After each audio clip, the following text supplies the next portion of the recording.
All right, YouTube, it is Mr. Mean coming at you this fine Saturday morning, afternoon, whatever. We are play testing Mutants and Masterminds 4th edition. I have 3 awesome players here with me. We are going to go through it. If you're watching this, obviously I'm not recording live, so this will go up later, probably Monday, the 9th. What is today? Today's, yeah, the 9th. So enjoy, watch, comments down below. We're learning the system, we're having fun, and enjoy the show. Thanks a lot, guys. Starting with Cosmic Flux. Tell us who you are, what you do, how you do it, and when you do it. I'm Cosmic Flux. I hang out on Mr. Mean's channel. For the game, I'll be playing Speedster named Pulse. By day, she serves copy and goes to school to become an aerospace engineer. When she's not doing that, she is running really fast and trying to be a hero. Maya Serrano is her civilian identity. Not even her adoptive grandfather, her Aunt May, as it were, knows that she's a superhero. All right, and then Jello. I'm Jello. I don't attend. I also hang out on Mr. Mean's channel. I do not maintain an intentional presence online. Please don't find me. I play Graft Mr. Weiss. He's a healer. Gives flesh to other people to make their wounds better. Does not very picky about who they heal. This can be villains. This can be heroes. Don't care. I just do the healing. And what was the character's name again? Graft is the one superhero. As a person, they are Ori Weiss, Oscar Romeo Indigo. Perfect. And then not Gil. Hello, I'm a private nerd. I don't have anything online other than visiting people. But in this game, I'll be playing Vector, whose civilian identity is Oliver Vance. Now, Oliver comes from a shady family. You might call them grifters. You might call them con men. They're innocent enough, not harmful. They're not violent. They just take advantage of the gullible. Now, from a young age, his family knew that he was like a good luck charm. Things happened around him. So they kept him around and they taught him the life. He learned the life, but he always felt a little guilty for taking advantage for people. Then one day he had a falling out with his family and he left, decided to break ties and make it on his own. That's when he arrived at Emerald City. He got a job as a barista at a local coffee shop, and using his card skills that he learned from a young age, also is an aspiring stage musician, where he does private children's parties and corporate events. But he's also been using his abilities for good. So he's taken on the persona of Vector, the telekinetic superhero that's been in Emerald City for a while. He appeared before the Silver Storm. And he's now, after the Silver Storm, with all the chaos, with all the new people who have powers, he's looking to form a team. And that's Vector. Awesome. And I think Henry was just going to be lurking. I don't think he was actually going to play because we only had 4 players and Lando had called dibs first, if I can use that term. All righty. So, with that being said, it is a wonderful early spring day, and I will give kudos to Cosmic for being the first to put up an image of Pulse, which is very cool. Well done, sir. Well done. Where is this post? It's in the It's in chat. the Mutants and Masterminds Quartet. In where? In the Discord. In the Mutants and Masterminds group chat. Oh, Okay. okay. And give All right. channel. All right. And so it is a lovely spring day. It's been about 6 months after the Silver Storm. A cataclysmic, well, I shouldn't say that's a little strong. A event that caused immense property destruction. Emerald City is just now starting to get back on its feet. The construction and repair, the infrastructure is all starting to be back to almost normal, if normal is any indication of what is normal. You all find yourselves, and I gotta get my cheat notes here. I'm going to ask you guys one by one. Pulse, what's your civilian name? Maya Serrano. Maya. M-I-M-Y? M-A-Y-A. I'm sorry. M-A-Y-A? Yes. Maya Serrano. Is that a C or an S? S. Like the pepper. S-E-R-R-A-N-O. All right. Graft, do you have a civilian name? Yes. Oi Weiss. Oscar Romeo Indigo. W Indigo. Sorry. William Indigo. Echo. Sierra Sierra. I will eventually get my phonetic alphabet right. But it's Oris, right? Oi Weiss, yes. Oi. I said I cannot pronounce the O sound. It is Oscar Romeo Indigo. No worries. All right. And then Vector, what's your civilian name? That is Oliver Vance. Oliver Vance. All right. So, and again, going around my screen, just because of the layout, I'm going to start with Cosmic. Where do we And find... I'm sorry. I'm new to this. Did I do something? My image looks blurry. Yeah, you set it looks like you set a filter or something. Oh no.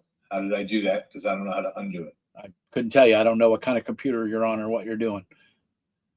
Maybe close out and come back in. I will try. All right.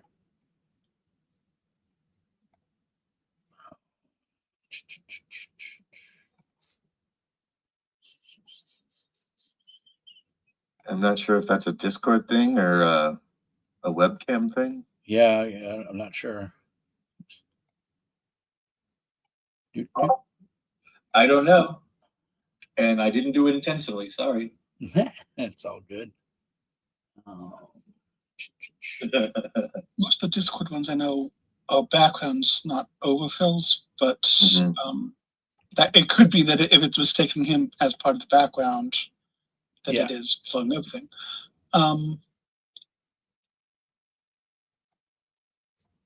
Because in theory I should have flow on mine, but you can still. Ah, there we go.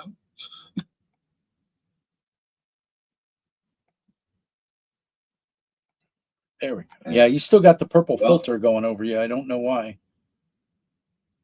I don't know how I put it on, so I don't know how to take it off. Maybe close. Oh, yeah, I was going to say close Discord. See, and this is why we learn. I love the yellow. Yep, it's. Did you put something over your phone? Are you using a phone or a computer? No, I'm on my computer. I'm on my laptop. Nothing's there. Privacy filter, maybe. I don't know if you have a little screen. It usually was clear a moment ago, wasn't it? Yeah, it was. Yeah. All right. Well, I mean, you've got a nice pink filter. I mean, if you guys are okay with it, I'll keep trying to fiddle, but I don't even know where to It might be a filter. If you look on your thing there, you have some filters that you can, if you click on the camera icon, you might be able to futz with it. I don't know. All right. Where's I lost my train of thought. Okay, mute yourself there, Vector, so we can move on while you fight with that. So Maya Serrano, it is a warm and starting to warm up. Obviously, being the Pacific Northwest, there's a little brisk in the early morning air, but it's going to warm up, and there's always the threat of light rain or drizzle on the Pacific Northwest. But the sun is out. It's slightly overcast, but it's looking to be a gorgeous Saturday morning. What do we see? What is Maya doing this beautiful Sunday morning?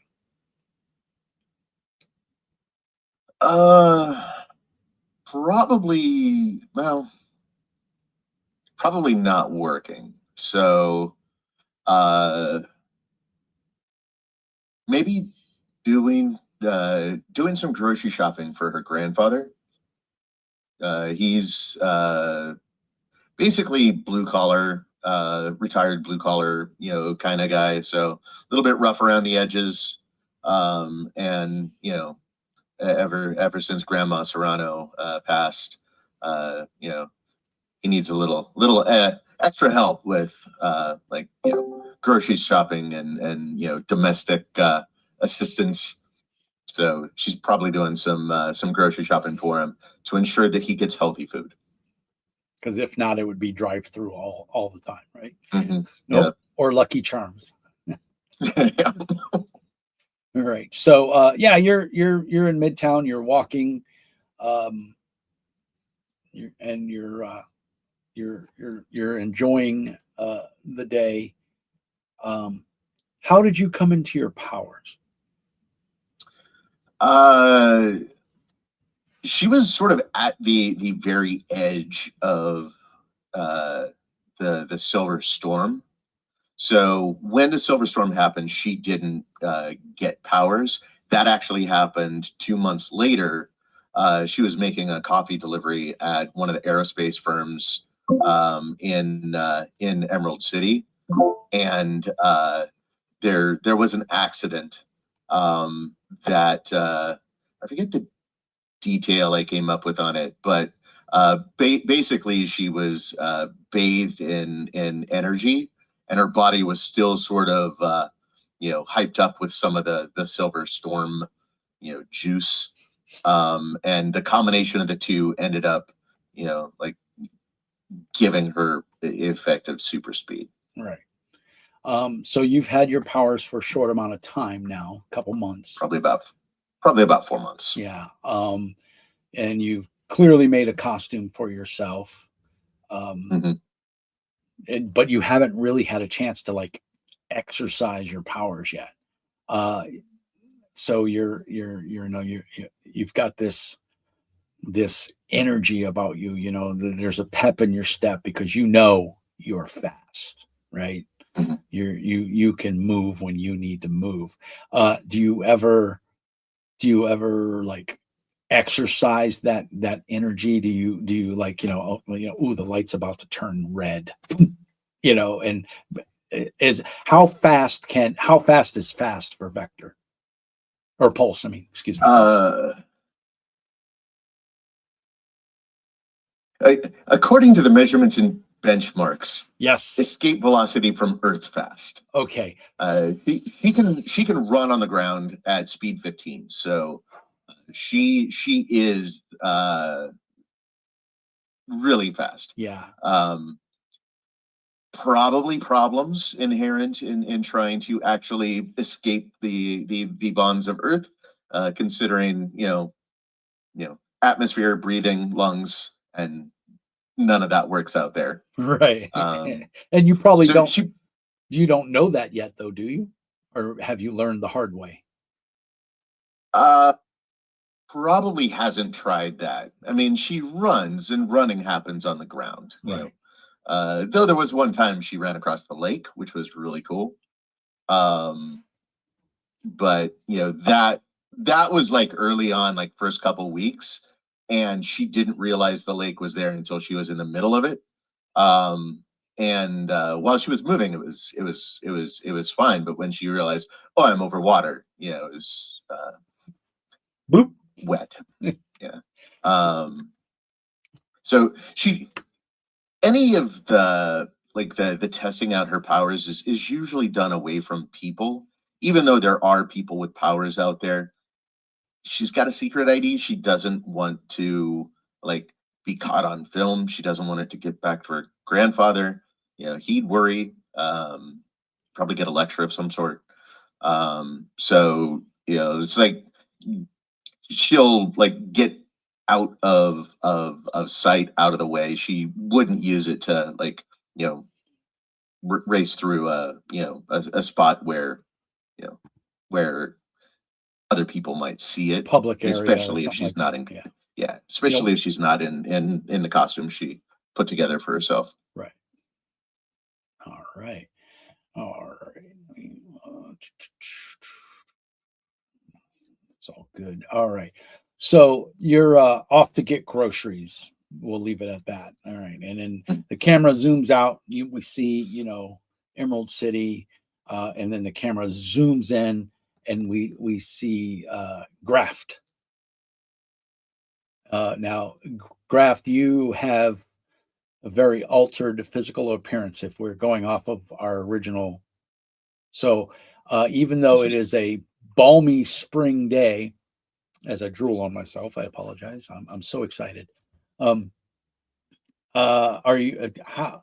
I mean, people of altered physical appearance aren't a normal everyday thing. Now we see people with cerebral palsy or MS or whatever walking in wheelchairs, walking assisted with crutches and things like that. But we don't see someone who looks like Graft. So are you in disguise? Do you wear a trench coat? I mean, you just I walk. just let people stare. You just so let's go ahead, and because you're you're unique, let's put it that way. Describe your physical appearance and where you're down by Midtown by the parks and everything. You're outside. What's going on right now with Orisi? Yeah. He's currently sitting in the park, just feeding ducks. Because what else do you do in park? But yeah, crystalline skeleton singly floating in a large quantity of roughly human-shaped glowing jello that is just changing colors. And yeah, there are probably some people high in the park that are having a great time watching that. And you're just feeding, like you've got some bread and you're just tossing it into the pond to feed the ducks. Yeah, and the ducks are all around you. The park here, the ducks are pretty tame towards they know humans feed them, so they don't let you get close, but they're not scared of humans. They're wild animals, but they've lost some of that fear of humans. Like someone like a Pulse could grab one real quick because she has that speed, and maybe even Vector, maybe even you. I am not quite sure how good your stats are, but yeah, this crystalline with a skeleton and prismatic colors. Am I correct? Going through. The flesh glows and is colorful. The skeleton is black crystal. Black crystal. Okay, so it is quite bizarre. So there's a little girl who comes and sits next to you, and she's got a little lunchbox, and she just sits around. She's not quite touching you, but it's so close to be slightly uncomfortable, for a stranger, if you know what I mean. Someone you don't know comes and sits that close to you, and she opens up her little lunchbox, and it's a bluey lunchbox, and she opens it up, and she's got a sandwich in there, and she's just kind of, she's kind of sing-songing to herself, do, do, do, do, do, do, and she tears the bread, and she's methodically tearing it into little random pieces, and she looks up and she sees that you're out of bread, so she holds her hand out, and it's got some of the bread in it, and she's like, want to help me feed the ducks? And she doesn't care that you're strange looking. She's just a cute little girl, and then she starts throwing some bread into the water, and of course that brings more ducks, and she's just looking up at you like not a care in the world. Do you take the bread? Yes. Yeah. I'll- So you take the bread, and all of a sudden, about 30 seconds later, you hear, "Daddy!" And this frantic woman comes running. She's got a stroller, and she's looking at you. Her eyes are this big, and get away from my baby. And the little girl's trying to approach. She's, Mommy, it's my friend. We're feeding ducks. And Mom doesn't want to hear. She clutches the little girl close to her. She says, Daisy, we don't talk to strangers. And she just gives you this vile look. And you can see she has a black eye. And she has a bruise. When she reached out her forearm, you can see there's a big bruise on her hand, on her forearm. And she just looks at you like, like you are just the biggest freak she's ever seen. Who did that to you? That totally catches her off guard. How does your voice sound? Do you have like just a normal human voice? Is it melodic? Is it soft? Is it hard? It's probably soft and googly, given the fact that, we would flesh, not lungs. So I've learned different ways to produce sound than other folk. Right. So it takes her aback because it's not a normal sound, right? It's like someone hearing, like an East Coaster hearing Russian for the first time. It's like, what? So it's definitely off-putting, and it kind of catches her off guard. And but that's you can see there's a moment of concern on her face. And as a matter of fact, give me is it observation or notice? I can't remember. Or perception. I believe it's perception in Mutants Masterminds. It is perception. Yeah. Give me a perception roll. And remember, in this game, so this is our first mechanical roll. You can always, if you're trained in the skill, you can just take the passive and add 10 to it. And that can be your total. I haven't said what the difficulty is. So it's up to you if you want to roll or just take the passive. 9. A 9? Okay. So normal difficulty is a 10 unless otherwise said, I believe. So that's a total of 9, adding all your bonuses and everything. Okay. So yeah, it doesn't, maybe because of your unusual physiology, or were you always this way, or is this a product of the Silver Storm, or? Yes, I've always been this way. Right. Technically, I was born as the crystal skeleton. The flesh grew later. Right. So bruises, you understand, just because of the innate makeup of your being a healer by being, right? That's what you do. I was going. I may be weird. I grew up with humans. I've seen bruises. I've seen people be hurt before. Yeah. I've hurt people before. Yeah. Loads of times. Yeah. Yeah. So this is clearly some sort of domestic violence. The black eye, the bruise on the forearm. It clearly looks like someone's hand, grabbed her very violently. But she seems taken aback and then confused, and then those natural defensive mechanisms of, you're a stranger, I'm not telling you anything, and she just turned and she's berating her. You don't walk up the street. You don't talk to people, and he could have eaten you. And she just clearly afraid of you, and storms off. Of course, other people are looking at you, but some of the people are just like, yeah, whatever. Do his own thing. Is it a YouTube stunt? Is it, who knows? But by and large, people look at you. You're getting eyeballed, but no one is making any maneuvers towards you or anything. It is a pleasant day in the park, and now you've got a handful of bread to extra to feed the ducks. The ducks scattered when the lady came running over there and screamed, but now they're coming back. So yeah, other than that, you're okay. People are observing.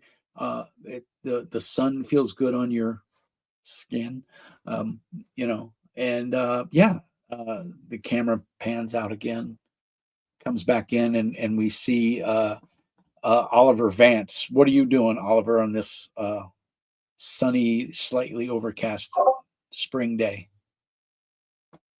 Well, Oliver is probably working because he's a struggling young man living on his own, and Emerald City is expensive. So he's at the coffee shop making his things. He's still kind of new there. He hasn't even been working there for a full year because he only moved to Emerald City about a year ago. So he's in charge of pulling the coffee shops. But while he's there, his natural entertainer in him kind of comes up and he entertains the people in line and makes jokes and does little tricks to pass the time. That's how he got known as being a stage magician. So he goes like that. As far as his heroic persona, Vector, he only has been active as the costumed persona Vector for a few months. Before that, he still helped, but his powers are subtle and are not like if he doesn't make an effort to present a show, you wouldn't know that he was doing it. So he was helping people, stopping, tripping a mugger or preventing a catastrophe. But now with the advent of superpowered criminals, he's like, okay, I'm not really a fighter. I need backup. All right. So the coffee shop where you're a barista at, is it an outdoor coffee shop? Like one of those, you open up the door and it's right there on like the boardwalk of the park, or is it an actual shop in like a strip mall? Yeah, well, I was looking at the lore on Emerald City, and according to them, they have like a Starbucks version and then a huge competitor. So my imagination is I work at one of the few mom and pop coffee shops. Okay. This is not a corporate affiliated one. Like it's probably going to close in a few years because of gentrification and all that nonsense. Right. The kids don't want to run it, that kind of stuff. But it's what, so you can name it what you will. And I didn't want to have it involved with the politics of the city. Right. So I figured having it as its own entity would give you a little more freedom. So, and this is where you're going to take your notes. Luigi Malagnani is the owner. He's in his 60s, early 60s. He's looking to retire, right? His kids don't want to run the shop. There's a for sale sign, but he won't sell it to like the Starbucks or the Pete's. He's looking for a private investor, that kind of thing. He's really likes you. You got that grifter, pleasant mentality about yourself. You're always smiling. You're trying to the customers come in, they see you, you have that gift of gab. I'm assuming, if I'm wrong, please tell me. But that's what I gather from your character. So yes, that's the intent of my character. Yeah, and so Oliver is. So there's been talks, because none of his kids want the shop.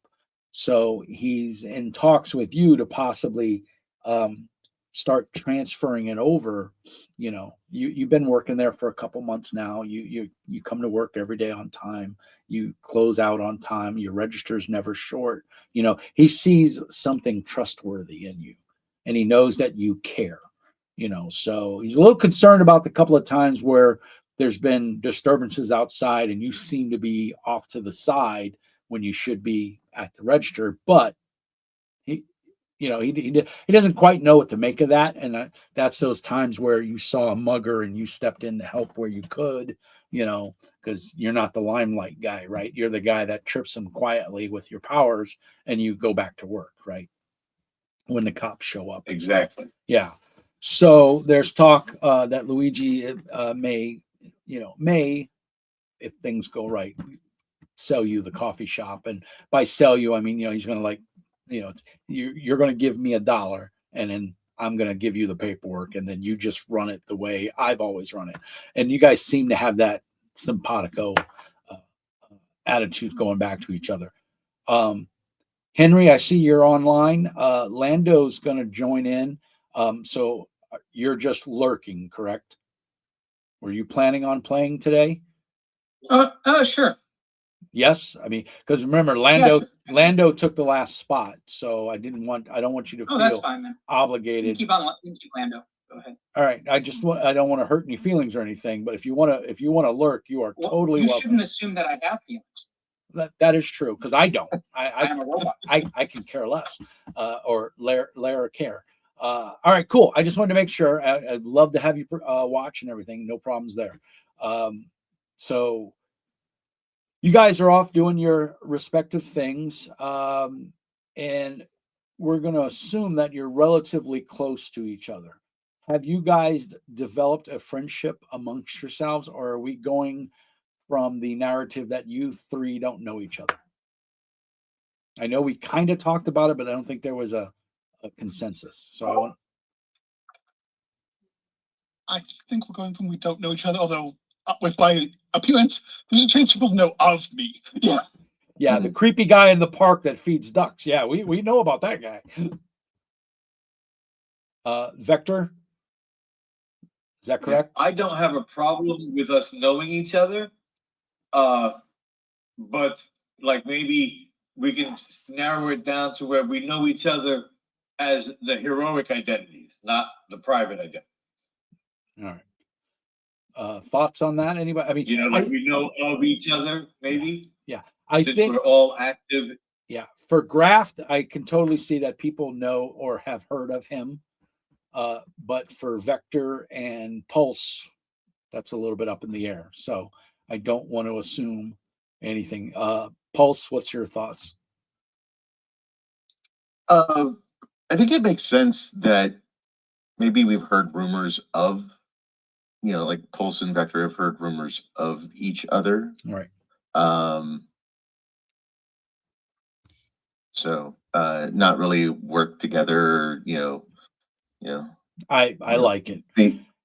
Beat anyone up together or anything like that. All right. So because I don't have your character sheets in front of me, and I know we've been kind of getting them all up. Graph, do you have any kind of special hearing, supersonic hearing, or any super sensitive? No. All right. Pulse, do you have any super hearing or anything like that? What about No Vector? super senses. Vector does have it only when he's wearing his mask. Okay. It's part of the mask that he has. All right. He has a mask that it gives him the costume quick change, and I have ultra hearing. Basically, I gave him. But you don't have any. echolocation. You don't have Yes. anything right now. So you're in Right. barista Not in- mode not in working. civilian. So you guys are all respectively doing your thing. Lando, are you here? Oh no, that's Henry. I'm sorry. Oops, that's my bad. I messed up. Oop. So as Graft, as you're in the park there, Orichi, and you're feeding the ducks, go ahead and give me a perception roll, please. And we're rolling physical dice, right, everybody? I mean, if you want to use a digital dice roller, that's fine.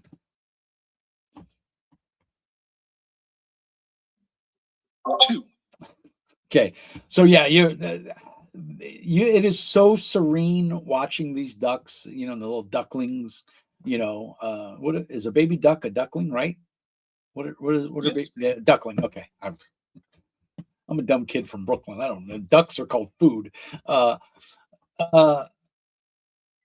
of a sudden, the Park pigeon. park. Oh no, park pigeons are pigeons. Yeah. Yeah. Rats with wings. Right about in the little pond here. It's not a huge pond, but it's big enough. There's a giant something just hits the water and water goes there. The ducks scatter, the ducklings, I mean everything. The water, you get doused in water. You can make me a reflex save to see if you can dive over the bench or be knocked over. The choice is yours. I think that'd be a dodge resistance test. Dodge, yes. Because the benches are bolted. 15. 15, that is a success. the water splashes, but you're able to dive behind the bench. And then you see the water's been displaced and standing up. This pond is maybe only three feet deep at its deepest. And you can see the water's receding from the edge because whatever hit made a small crater and the water is filling in. And then you see it. No, I don't think anybody else sees it because everyone else is kind of like, what the? And they're running because there's a loud boom and everything. But you see this young girl stands up and her clothes are tattered. She's brunette. She's wearing like a sports bra. It's half ripped. And she's got a pair of like baggy shorts on and they're kind of tore up. And all of a sudden she looks around and people are starting to scream and everything. And then she starts freaking out. And she grows to about 8 feet tall, probably weighs about a ton. And then she just starts screaming and she looks and she sees you and she just and just starts running. So go ahead and give me an initiative check. While you're doing that, I'll get that number from you in a minute. Vector, you hear a loud sonic boom and you hear people screaming coming from the park that's not too far away.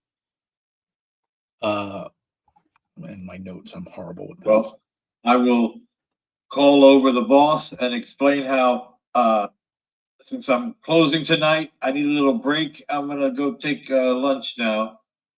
Okay. He is, Luigi is hard of hearing, so he didn't hear it. You kind of see him look up like maybe he felt something, but he doesn't pay any attention to it. There's always construction vehicles and stuff. So he's like, again, kind of gives you a wave off. I run off and take off my apron and run outside, grab my bag, which contains my mask. And while I'm running, I will activate my escape notice ability. Okay. Which basically effectively makes me invisible. Okay. It's concealed to all senses. All right. So while you're doing until I use it. Okay, while you're doing that, Maya, in the distance, you hear a loud sonic boom, and then you actually feel the ground tremble, and then you can hear people screaming from the park that is not very far away. And speaking of rumbling, there's a jet going overhead my house. I was like, what the hell? Wait a minute, it's real. Yeah, and then you hear this, it's in the distance, but you hear some sort of very animalistic, rage-filled roar come up. Mm-hmm. What do you do?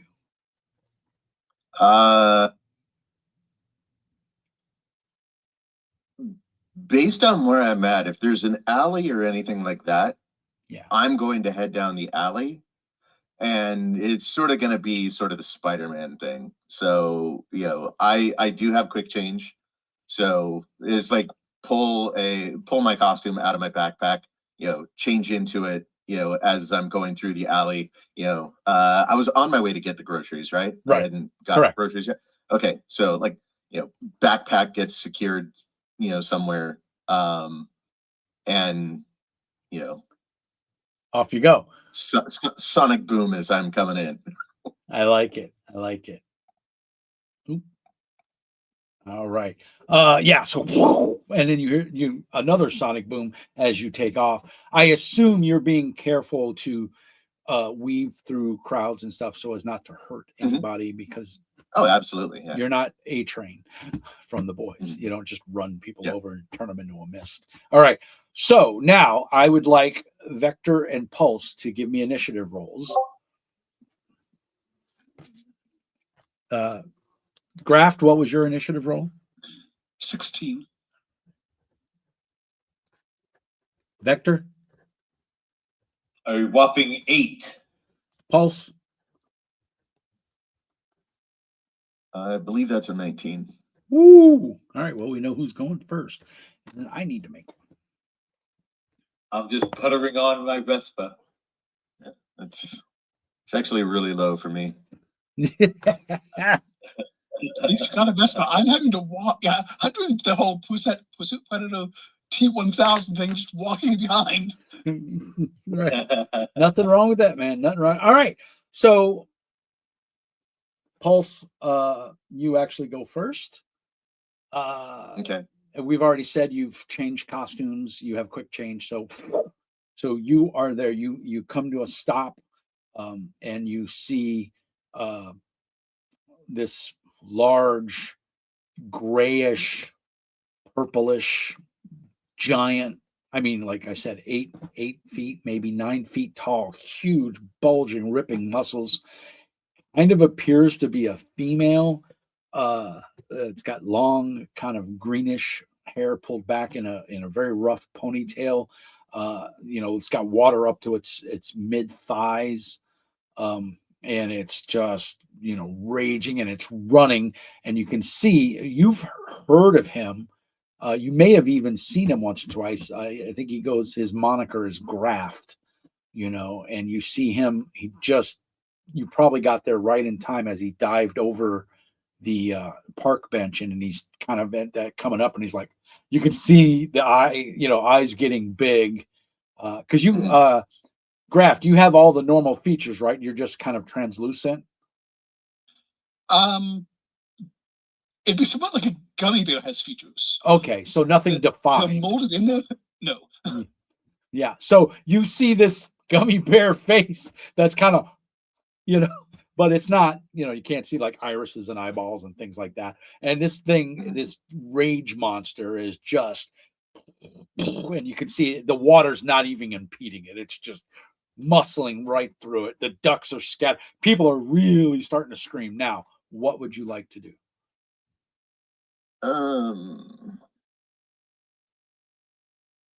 And I remind everybody that's watching and listening, we are learning this system. I have ran Mutants and Masterminds, but it was about over 10 years ago. So I don't remember. So I'm running from the 4th edition playtest.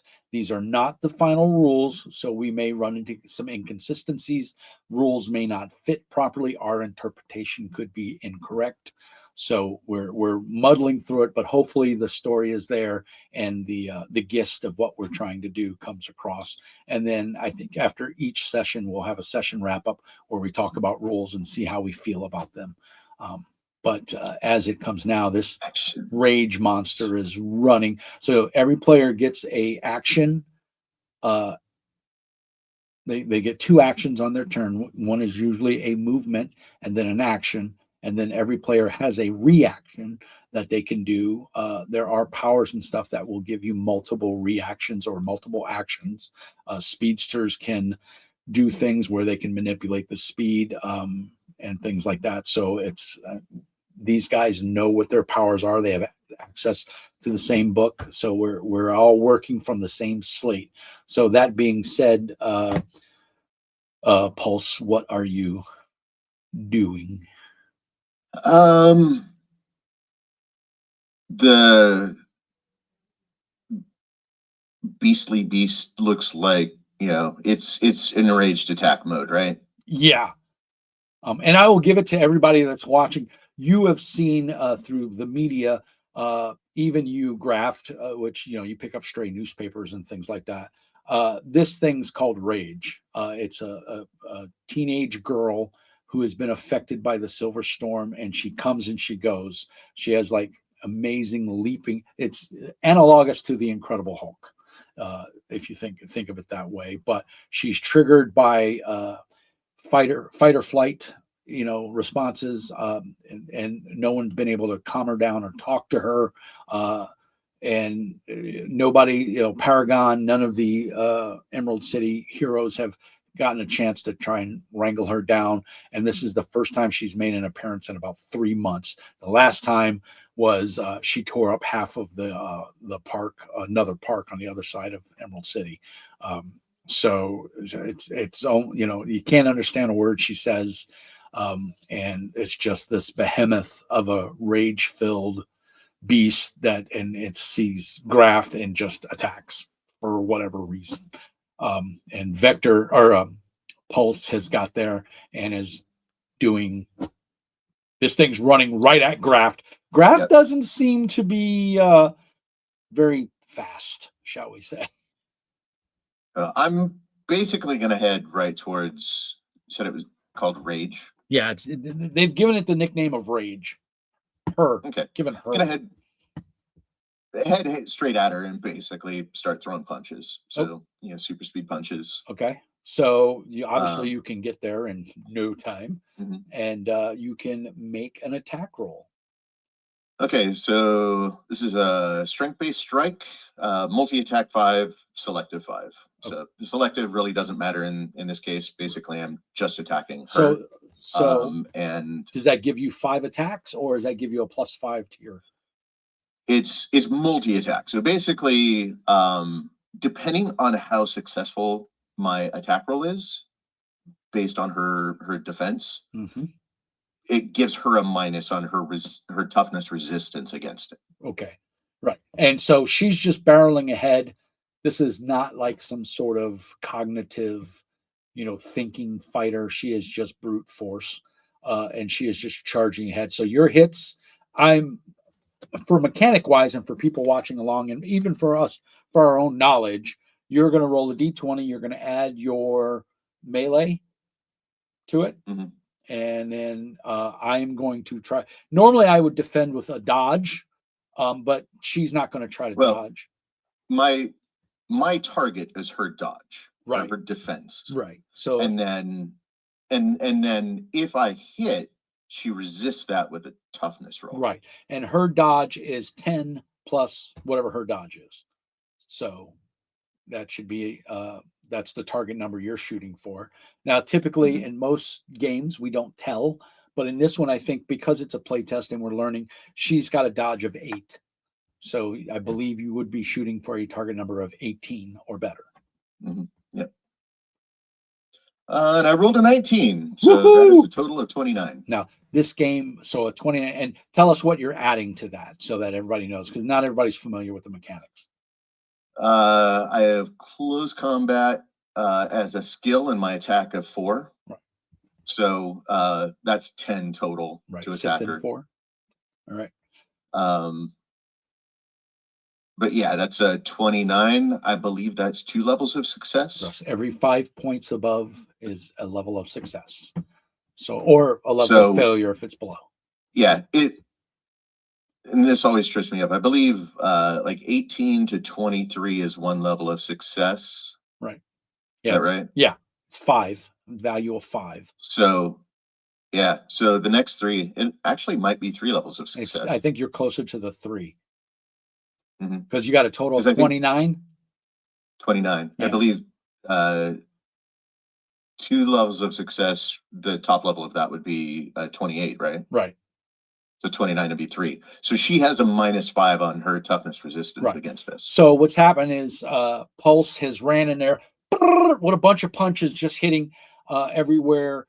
And there's a lot of different things when you play Mutants and Masterminds. It is a points-based system where you spend X amount of power points based on the level. Our power level for this game is 10, so everybody has 150 points to build their character, plus or minus if they take any disadvantages and flaws and things like that.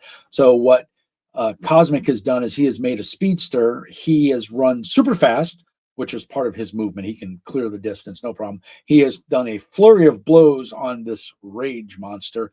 Her dodge is 8. He has succeeded that by 3 levels of success. So now I have to make a toughness with the target number being 29, correct? No, I believe it. Oh, no, I have to make a save. Yeah, you have to do your toughness save. Right. Which is my so number. You'll have minus. You would do a toughness save, and then your DC would be your damage, right? Yeah, I believe it's 15 plus my damage, so it's going to be a total of 20. Total of 20 because your damage. Total of 20, and she's got -5 to her toughness. Right. So her toughness. Actually, in 4th edition, they changed it to 10. They said that it's 10? they no longer do 15 for damage. It's 10. It's 10 plus flat 10. Yeah, plus your effective. But she has a -5 to her toughness roll. So that brings her toughness from a 14 down to a 9 plus a d20 roll. Am I correct? And I need to beat 29. No. No, you need to beat, what's your damage? 5. 15. Oh, so I need to beat a His 15. damage is 5, so plus 10 would be 15 DC. Okay, that's right, because they wanted to make it level across the board so that you Right, didn't they wanted to make it railroad. level because before it was 15 for damage and 10 for effect, Right. other effects. All right, so I'm rolling a 9 plus a d20. That's already factored in my negatives for his power, these super punches, and this is because my character is very tough. So I rolled, and I rolled. Now, there is one other caveat to pay attention to when rolling for resistance like that. They changed it so that before, if you made a success, you took no damage. Right. Now you need 2 degrees of success To to take take no damage. right. And then every success of damage equates to a -1 on your die roll if you have damage. So if this was to succeed, based on the levels, increments of 5 would be a -1, -2, -3, which puts you staggered, dazed, whatever it may be. But in this case, I rolled a natural 17 plus 9 would be a 26. So I believe I have succeeded, and I therefore take no damage. Yes. Right. Because 26 would be much more than the 15 that you needed. Right. So, but that's only because I got a high roll on the D20. I see where they're going with the math there, because before you could dump all your points into your attack. And then they would made it very hard for them to save. Now they've kind of balanced it out with the flat 10. So you come in with all these super speed punches. It doesn't really seem to phase her. She doesn't even acknowledge you. She just keeps charging ahead. But here's the thing. She is not very fast. She goes on a 3. So next up after Pulse, or do you have any reactions or anything you want to do, Pulse? All right. Next up is Graft. As you see this huge rage monster barreling at you, it's going to be here soon. And then you see, I think we've decided you guys have heard of each other. So you see this young female speedster come in and throw these amazing punches. But of course, this rage monster doesn't even seem, if they affected her, it doesn't appear to have any physical effect. And you are the focus. Why you're the focus of the attention, you don't know, but it's really pissed off and charging at you. What would you like to do?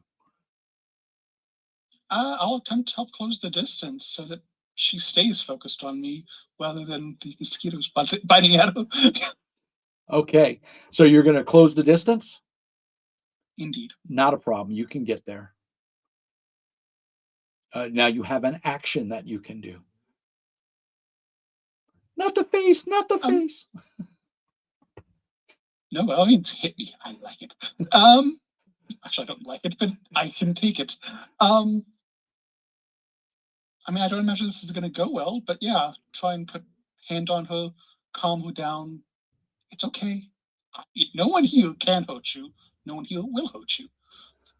Okay. Now, do you have any powers that help that? Not a one. So you're just trying to persuade. Yes. Go ahead and make a roll.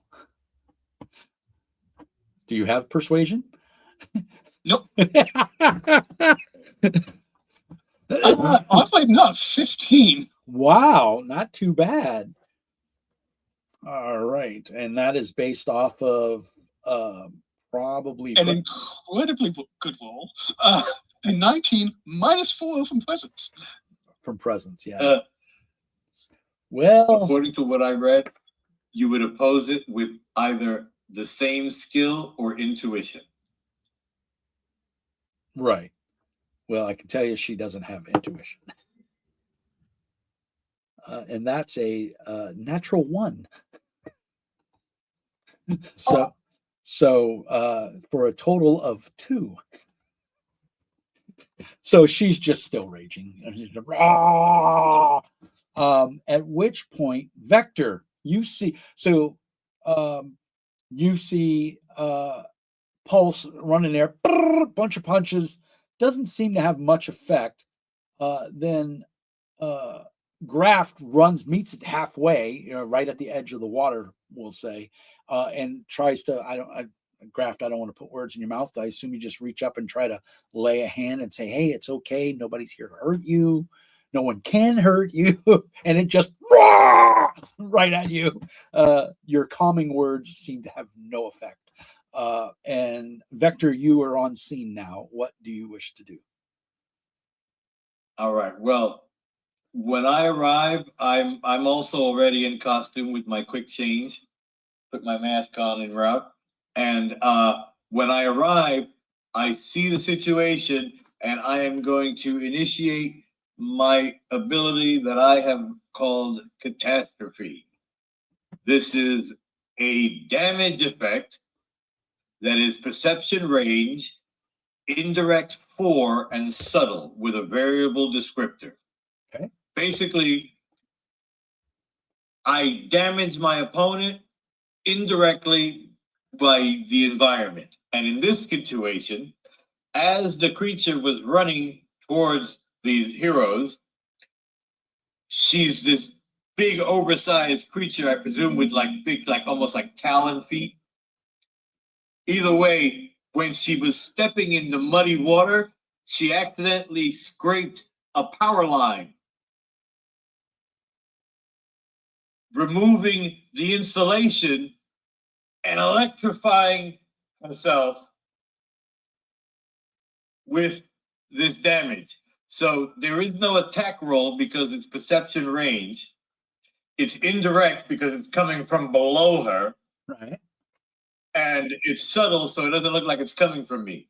She needs to make a DC 20 resistance save against the electric shock.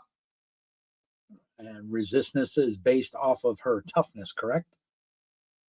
Correct. And she doesn't have the negative, unfortunately. I don't think that lasts anymore, right? That was just on your attack. Yeah, that was just his just my physical, attack. because if he was super, his speed, or her speed, excuse me. Right, and what did you say multi-attack. what did you say the target number was? So the damage is 10, so plus the 10 would be a DC 20. Okay. And this is electricity, right? Right. Oh. It's and I have variable descriptors, so I can pick what damaging effect it is. All right. Well, with her amazing toughness of 14, I rolled a 5 as a 19. So I believe that's a failure. Oh, that is a failure. Yes. Only one degree of failure, though. It's within one level of margin of failure. But she did fail. So it's electric. So she's electrocuted. Correct. Right. Unfortunately, I don't think there's any extra effect from it. Well, She's getting dazed. extra. she's dazed. Yeah. One degree of failure is target receives a hit and the dazed condition. Yeah. And so she's at a -1. Okay. She's at a -1 to everything she does until she removes the dazed condition, which typically has to be done by either resting or being healed somehow, or chemicals. Actually, from my understanding, I thought the dazed condition referred to losing. You know how we get 2 actions? Yeah, The dazed I believe condition is reduced to 1 action. I believe you are correct. Let me double check. I love books with indexes, but I believe you are correct. I know I can't read. Don't buy cheap readers. Page 198. What was that, Mark? That's all I buy. The problem I run into anymore is it just seems like I can't get them clean. You know, it Right? seems smudged. Yeah, that's why I just buy new ones. What I have a drawer full. okay. Today's character. Go ahead. I didn't want to talk over you. A dazed character is limited to 3 actions and a single standard action per round, although a character may trade it for a simple action Right. as usual. Dazed characters cannot take reactions. Stunts supersedes dazed. A character dazed by damage can make a DC 10 stamina check each round, time link 0, at the end of their turn, or at the end of their turn. Success removes the condition, failure means it remains. A character dazed by a non-damaging effect may need to make a different check to overcome the condition. Cool. So you can make a save at the beginning of your round or the end of your round, did it say? The end. The end. Okay. So, and she hasn't gone yet, so she will get to. She'll be dazed for her round, and at the end she can make. And what was the save? A toughness, or she makes another toughness check to remove the daze. Check. Say again. DC 10 stamina. Stamina. Okay. Okay. Ooh. Okay. So she'll automatically pass. So, but yeah. So I mean it, and you could see the water steaming, of course. But it's direct connect. But the water's see. This is where you have to put gaming mechanics over real life, because obviously you two are standing in the water. Would you be electrocuted? But she's that's why I was thinking it was the contact that she made but with they're the, standing in with water. the wire. You're standing in water. I know, right? So it's real world physics versus. I'm going to say game physics, and you guys are not affected because her big ass foot is over it, and so she's absorbing all of the electricity. It's going right into her, and she gets zapped. So she is dazed. So Vector, that was your movement action and your action. Is there anything else? Nope, that's me. All right. So then we go to Grand, or Rage, excuse me. I said it was Rage. Changing names. Gotta keep it. All right. And she, like, in the hair and there's smoke. So she loses her action. She can still take a action, correct? She just can't do two actions, which is a movement and an action. If I understand the dazed. Correct. All right. Correct. It's my understanding she now has it, because she's dazed, it's a choice of a standard action or a swift action. So I think she's, well, here's the question. She was running. Pulse ran as well. But Pulse, are you staying even with her? Or did you stop, punch her, and then she kept running? That is the question.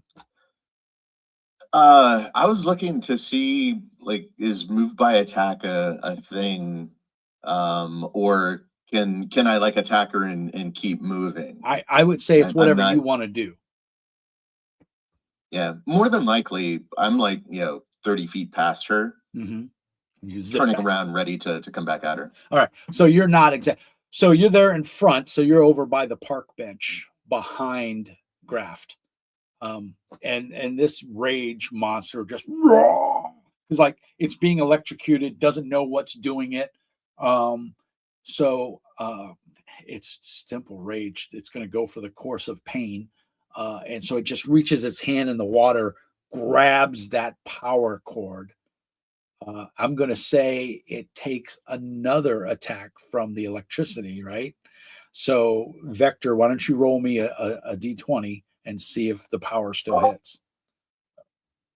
Because the electricity doesn't turn off, right? So let's see if it takes another hit. Not good. I rolled a 2, so even if I add my 10 power rating. Yeah, so it must have grabbed off to the side where the sheathing was still intact, and it just rips the power cord up, right? And you see sparks and this big cable. So Graph, that's probably a little concerning to you, because if that hits you, it's probably going to hurt. But that's all it can do this round. It's holding the wire. It's kind of like threw it behind it to get what the source of what was hurting it off of it, because it's purely a rage monster. So it throws. So that's its action. So at the end of its action, it can make another stamina test. It's an auto success. You still have to roll though, because I could roll a 1, which would be a critical failure. And I did not roll a 1. So she is no longer dazed. But then we go to the top of the round, which is Pulse again.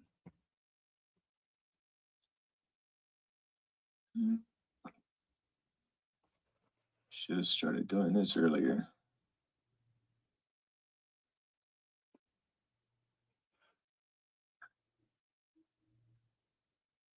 Trying to find any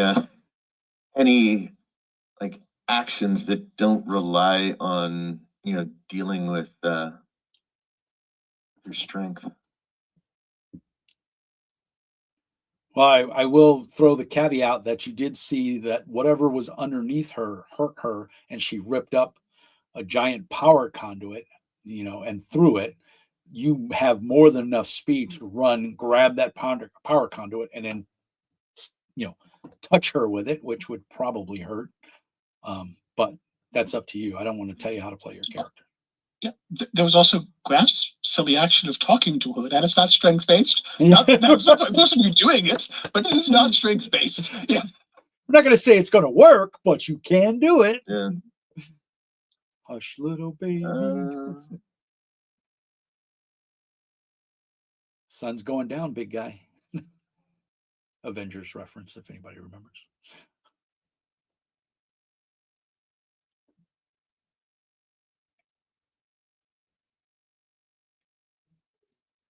also, just to be clear, Graf is not a pacifist, just really sucks at fighting, knows there's no point. Yeah. Let me strap someone down, get some power tools, then I can hurt them. Yeah. That might be a question of legality in certain states, though. In fact, probably all the states. National security exemption will be fine. These aren't people. Yeah, they don't have human rights. All right.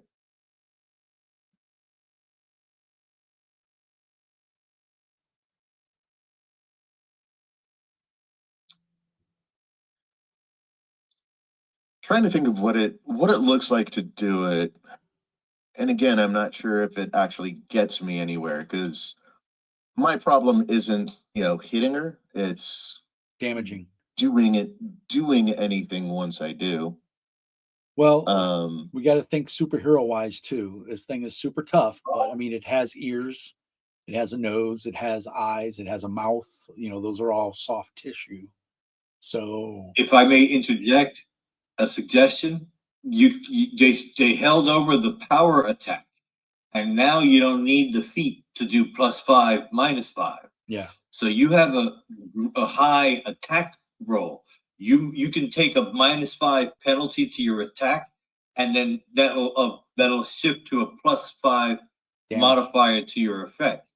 So I mean, you could try that. And you also have extra effort where you could spend a hero point. You don't have to spend a hero point, though. You could do extra effort, but if you don't spend the hero point, you would take a level of fatigue.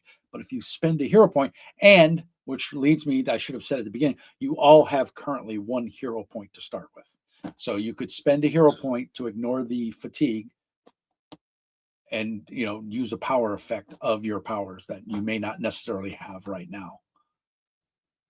It seems unlikely, but do I by any chance get the extra one for the prejudice from the mom?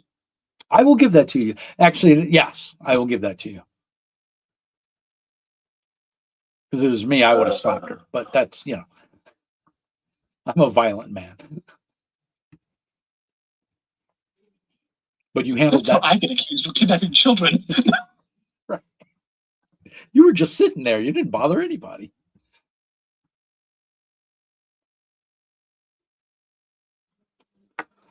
That's right. Yeah, if you look at hero points, I believe it talks about the problem is they've got hero points littered throughout the book. So finding the ones that I'm looking for is not easy anymore. I know. You used to have them all in one place. Here's another potential idea: is creative uses of your powers. Speedster's been known to do things like run around people and catch them off in vortexes. You can do stunts to do that kind of stuff. Yeah, and that's what I'm trying to. It's like what.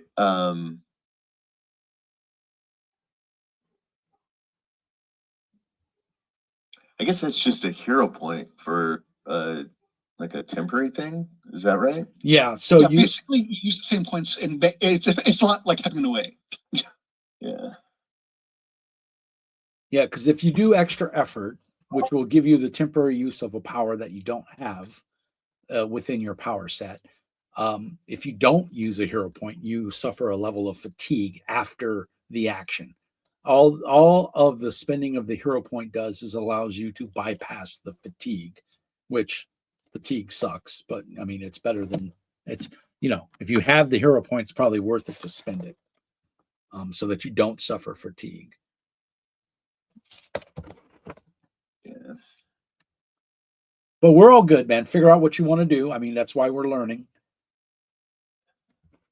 And I do agree with you. Before it was everything was in one spot. Now, but again, this is not the final product, so that will be one of the feedbacks that is given.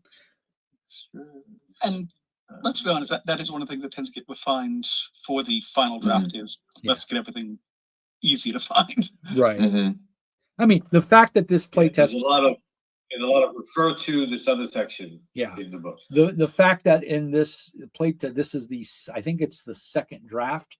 There was an earlier draft which was only, I think, right at 198 pages, and this one is like 226, I think, something like that, 238. So yeah, they've made some changes. They've added some stuff, so it's a living document. I'm impressed with it as it stands right now. I wanted to see fatigue though.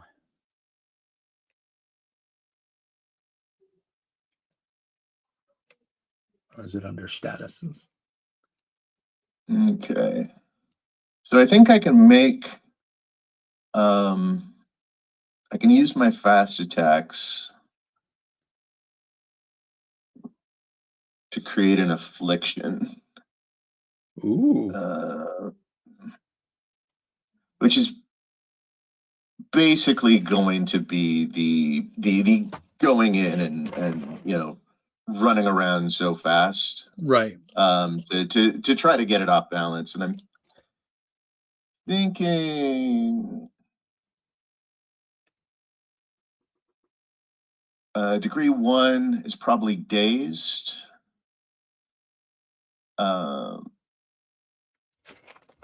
Degree 2 is stunned.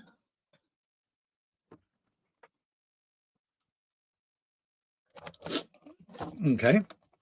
I say let's roll with that and see how it goes. Yeah. Degree 3. I don't. It's been so long since I've made characters or done anything. I don't remember if the degree 3 is an automatic thing or if you need extras to be able to get it. It's automatic. No, you always get 3 degrees. Okay. It was a flaw or limitation that you could put on it to reduce it down to 2. Well, you can put on it to reduce it to 2. So yeah, I think third one would be incapacitated. Ooh.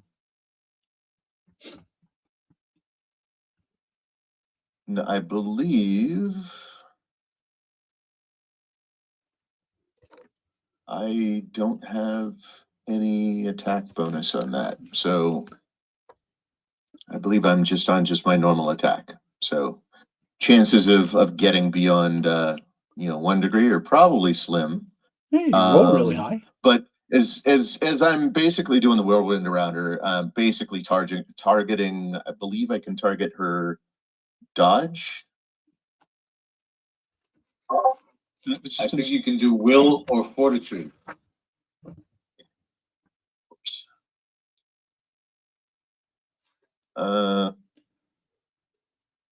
So it's a check versus defense class. The effect DC is against whatever resistance. So, if it's justifiable to do it against her will, though, I mean, realistically, it's probably fortitude, which means this is all pointless. I would say you target her will by maybe saying things to her, trying to calm her down or maybe enrage her enough that she passes out. I mean, she's still human. I mean, even though she's a rage monster fueled by, emotions. Right. But doing the whirlwind around her, it doesn't make any sense that, I'm taunting her. It's up to you. It's how you going describe against it. her will. Yeah. I mean, it just doesn't make sense. It's up to you. It's your character. I get what you're saying. Yeah. I'm just trying to be devil's advocate and say that while you're running around in her circle, you could be saying things to her to try and affect her will, either by, trying to cause her to overload emotionally or underload, that. Well, ultimately, if you know that this particular tactic isn't going to work, switch tactics slightly to, I'm not running around in a circle. I am using it, but I'm using it to make a high-pitched sound. It's driving her fucking bonkers. Yeah, totally. Yeah, and that would be more of a willpower than, physically resisting, but it's up to you. I mean, because the whole point of that extra effort is the creative use of powers that you may or may not have right now. Because here's the thing, we only have 150 points. We can't prepare for everything, Right, but it still has to make sense for the character to for the do it. narrative. Yeah, and it's your character. If you want to go off of fortitude, that's totally fine. I'm okay with that. I mean, you already know she has a high fortitude. If I may offer a suggestion, Yeah. instead of going for an affliction, you could do a power stunt where your attack has, instead of multi-attack, penetrating to bypass her armor and give you a better chance of damaging them. I mean, just a thought. You know what I'm saying? That makes sense, yeah. Slowly move her, put her somewhere safe, with calm down, rather than trying to take her out here and now.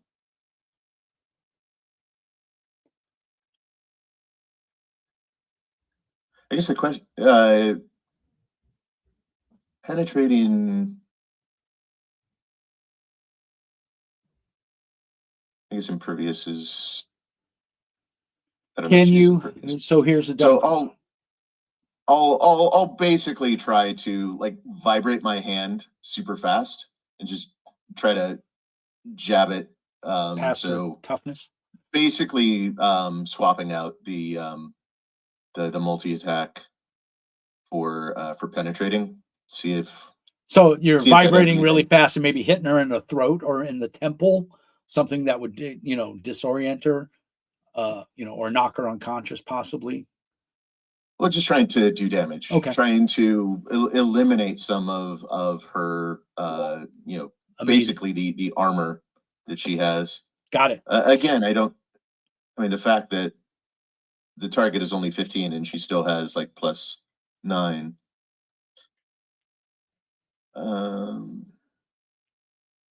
Yeah, because in all fairness, she's not hard to hit. She only has a defensive 8. I mean, she's not hard to hit, but her fortitude is really high, and her strength and her stamina are really high. I don't think penetrating actually does what I want to do. Because I think that it basically puts me in the same place where my last attack was. Right.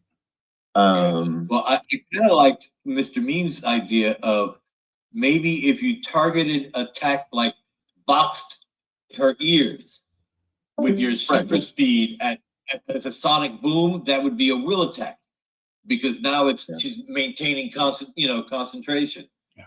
You see what I'm saying? The other creative use is spend the hero point to avoid the fatigue, because you don't want to be fatigued and have her strike out at you and hit you. That could really hurt.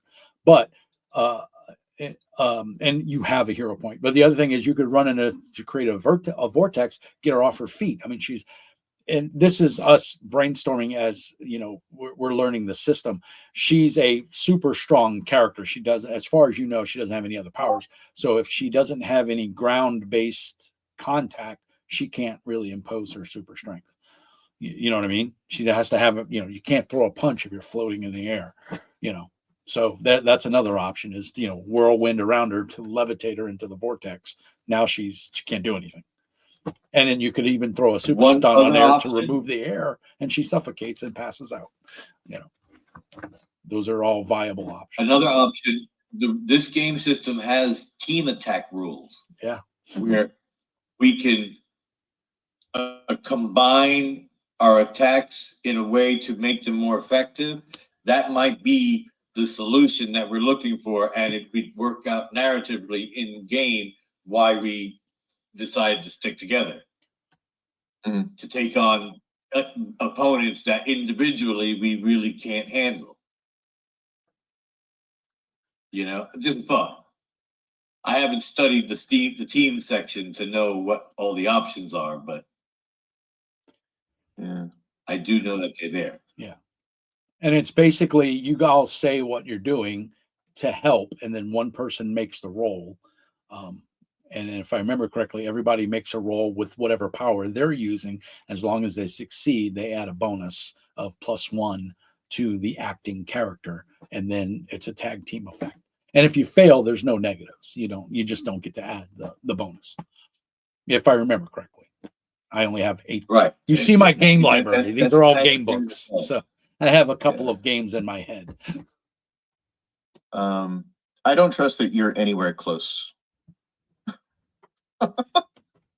I've seen you throw out rule stuff that are from completely different games before. Exactly. That's I'm the first to admit that. It's not. What is it? Is it group attack or team support? Group interaction?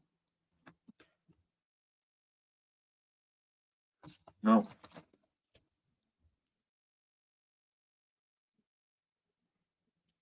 Page 64. Team checks. Teamwork is important here. Yeah.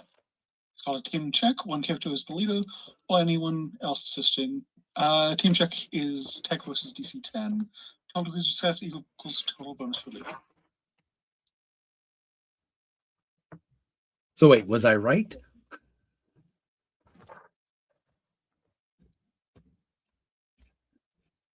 What page is that on? 18.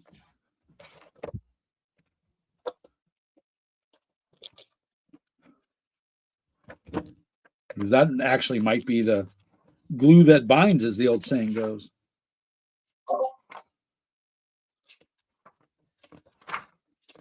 My concern is that it's just going to end up in the same position it felt like multi-tack got him to. Mm-hmm. I just posted the text in the chat. Oh, yep. So we all attack together.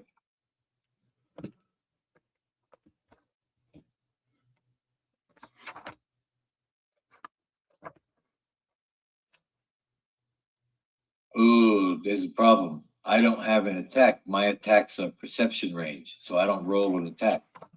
Mm-hmm. And so far, Graft has been non-violent. Also, I will tell you flat out, I don't have an attack either.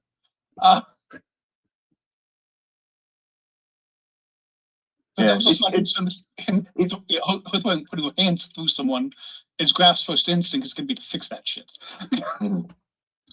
Yeah, it doesn't have to be an attack. I mean, team checks are just, basically the team helping out. Right. Part of the example is someone using acrobatics to help the leader by distracting someone. Right. So, you don't necessarily Right. have So you to. can still perform a team attack Mhm. like that.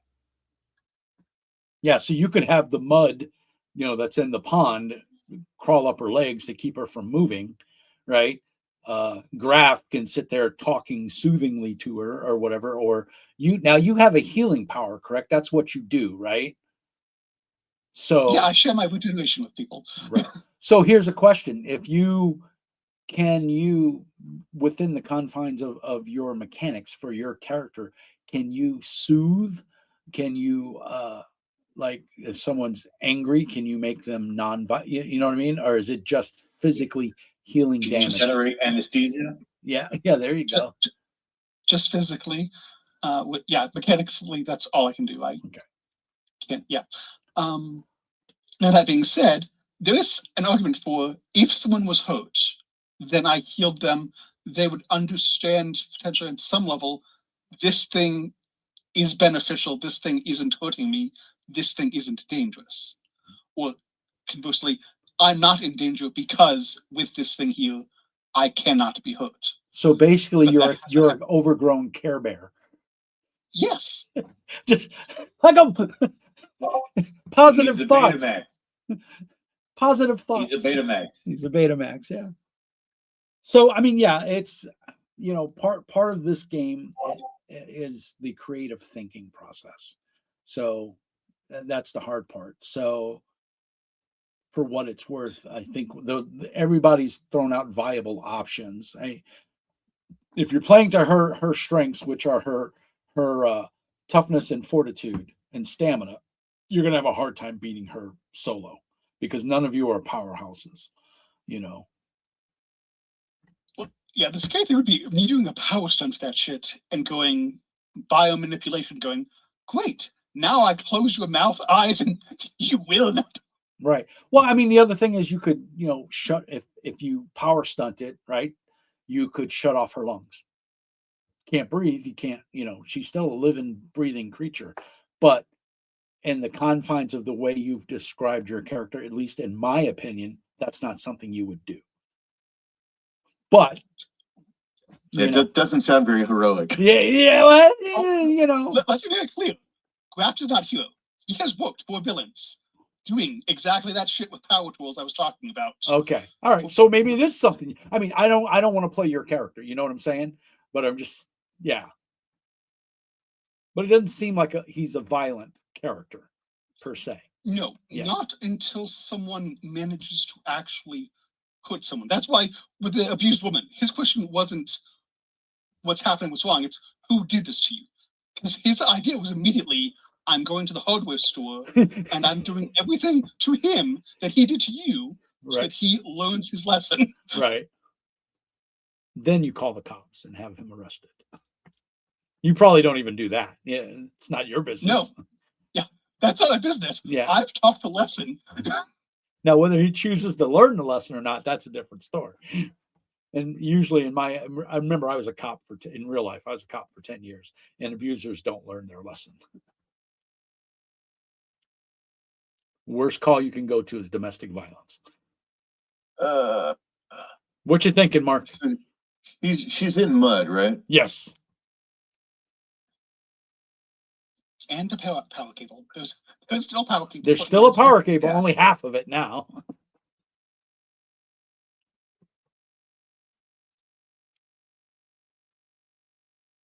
I don't see any way to actually get to Will on this. Okay. But I'm going to try to basically circle around her to essentially form a drill to basically create something that rather than throwing her up is going to like pull her down into place. Into a vacuum. So, like stuck in the mud, up to her hips or something like that. So basically, you're creating it to try to pull her down and suction her down. Take some of that and trap power her there. Yeah, take some of that power away from her. All right, go for it. So unfortunately, I think it's still fortitude for her to avoid this. Okay. Because I really can't do. Because this is more of an area of effect, right? You're not targeting. You're targeting the mud to soften the mud to cause a vortex, a vacuum. It's an effect. I'm basically, mechanically, it's using the affliction power on her. The trappings of it are that I'm utilizing the environment to do this stuff. All right. Just like when I used my damage power, it was my super speed with the different extras combined together. All right. So then I would need to make a fortitude save versus what target number to keep from getting sucked into the mud? Or is that going to be strength? Is that a straight? It's my close attack against her defense. Right. And then if I succeed, then it is her resistance versus my effect. Okay, yeah. So the good news is her defense isn't that great. So hopefully you can roll high and get some margins of success that will make her resistance harder. I can't do that. That's not part of the power. That's not part of the effect. Well, what I mean is her fortitude. If you get a margin of success. He doesn't roll, you do. Oh, it's straight up my roll? Well, I roll to hit, then you roll versus my effect. Right. So I rolled a 20. Nat? I haven't. Yeah. Okay. So that's Yeah. exactly what I was saying. So that's a critical success. So that adds, I believe you. I mean, you're not going to lie. I've gamed with you for years now. I know you don't lie. Mhm. So that automatically gives you +5 for margin of success on top of whatever your Right. final total. It gives an extra success. Correct. Right. And I'm also going to give you a Uh, hero point for that. Uh, So give me the total, and then we'll figure out what the margin of success is, because it's going to be pretty good. Yeah, because you got like a crazy attack bonus, don't you? I don't. It's just, I mean, normally it's +10. What is my? Right. Well, this is a power stunt on that power, so wouldn't you still get the same bonus? I would think so. Not necessarily. Let me check something. Because it's I guess- technically an alternate effect. It's close attack. Does what I'm doing right now count as unarmed? Yes. Okay, then it's +10. Yeah. So that's I mean, total of 30. So what is +5 on the effect? So I think the effect would be 20. Or the effect DC is 20. Yeah, because that's Well, what that's hold on. I think you did it too quick there.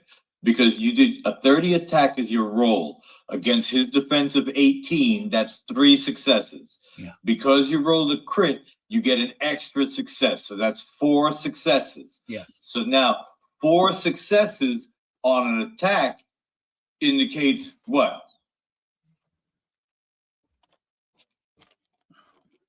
It really works. There's Does that there's modify only the effect at all? there's only 3 degrees of success though, is the thing. Yeah, but those depend Um, on the resistance, which we just need the DC on so that it can be rolled. Right. So you rolled a 30. Consequently, you rolled a total of 30, right? Mhm. So you hit. That's 4 levels of success. Right. So now I have to make a fortitude save, Mhm. all right, which is 14 plus whatever I roll on a d20, and then minus Yep. that, minus whatever my total is from 30, is going to be. Mm, Well, remember you took an injury from me, so it's you have a -1 on all your rolls. That's right. So -1. So d20. so the effect DC is 15. Right. I rolled an 8. -1 is 9. Or I mean, -1 is 7. So that's 21. Yep, that beats my 15. Plus 1 degree of success, but I don't think that's gonna get you where you need to go. Okay. So then somehow I got lost, because where does the 30 come in? The That's 30 my was just attack the roll. attack, yeah. Your attack roll This was is basically the damage. right. The attack roll does not affect the Yes, damage. Unfortunately, Right. degrees of success in attack don't modify the effect. Okay, don't modify the effect. So his 3 degrees or 4 degrees of success has nothing to do with the final outcome. So Right, it doesn't change the fact. So then It I was should, though. I was trying to beat a 15, 10 plus Mhm. your level. Yep. So and I got a 21, which I did. Mhm. So in that effect, it had no effect. Yep. Well, she still sinks in the mud. She's just not trapped, which was what you wanted, right? Mhm. You wanted to like immobilize her, which didn't work. Okay. So what's throwing me off is the degrees of success. I feel like we're missing something, because you got a 30. That's amazing, right? Mhm. You would think that there should be some modifier for the attack That's what I'm saying. for the effect when you succeed like that. I'm looking at the crit hits. Right. It just says Yeah, it just applies. So if I had punched her, oh wait, I'm sorry. A crit does increase the effect by +5. Right. That's what I was trying to get at. so the effect DC, so It she goes still to- made it. She Yeah, beat it would by go to 1 19. instead of 6. Or no, it would go to 20. But but she has a -1. Well, we already factored that in though. She rolled a final. Right, but- her final total was 21 because it's her. I will Forty- activate coincidence. Okay, hold on. Let's because make she's sure we within got my the. perception. I want to make sure we got the mechanics right though. She has a fortitude of 14, right? So I'm adding 14 to the D20 roll. I rolled a 7 after Correct. all modifiers. So 14 plus 7 is 21. Even with the +4 would give you a 19 because it was 15, correct? Was the target number. But no, it was +5 because you got a crit. Okay, so 20. Right? Your base was 10 plus 5, right? Which is my target number was 15, but because of the crit, it made it a 20. So, and I rolled a 21 final total. So she did succeed as far as a fortitude save goes. Am I correct there? Yep. All right. So then what are you Yes. saying, Vector? And then what I'm doing is I'm forcing her to do a re-roll, basically at disadvantage. Oh, which means I roll 2d20 and I take the have- lower of the I roll. have fortune control, so now she has to roll another d20 and take the lowest of the two. Okay, so her original roll was 21. So I have to roll again. Right. All right. So if I roll above an 8, Just hoping that right, she fails. you're right, just hoping that you're she playing fails. the odds. I rolled a 19 natural. Exactly. So yeah. Yeah. Okay. Well, So you should have rolled a d10. I should wait a minute. What?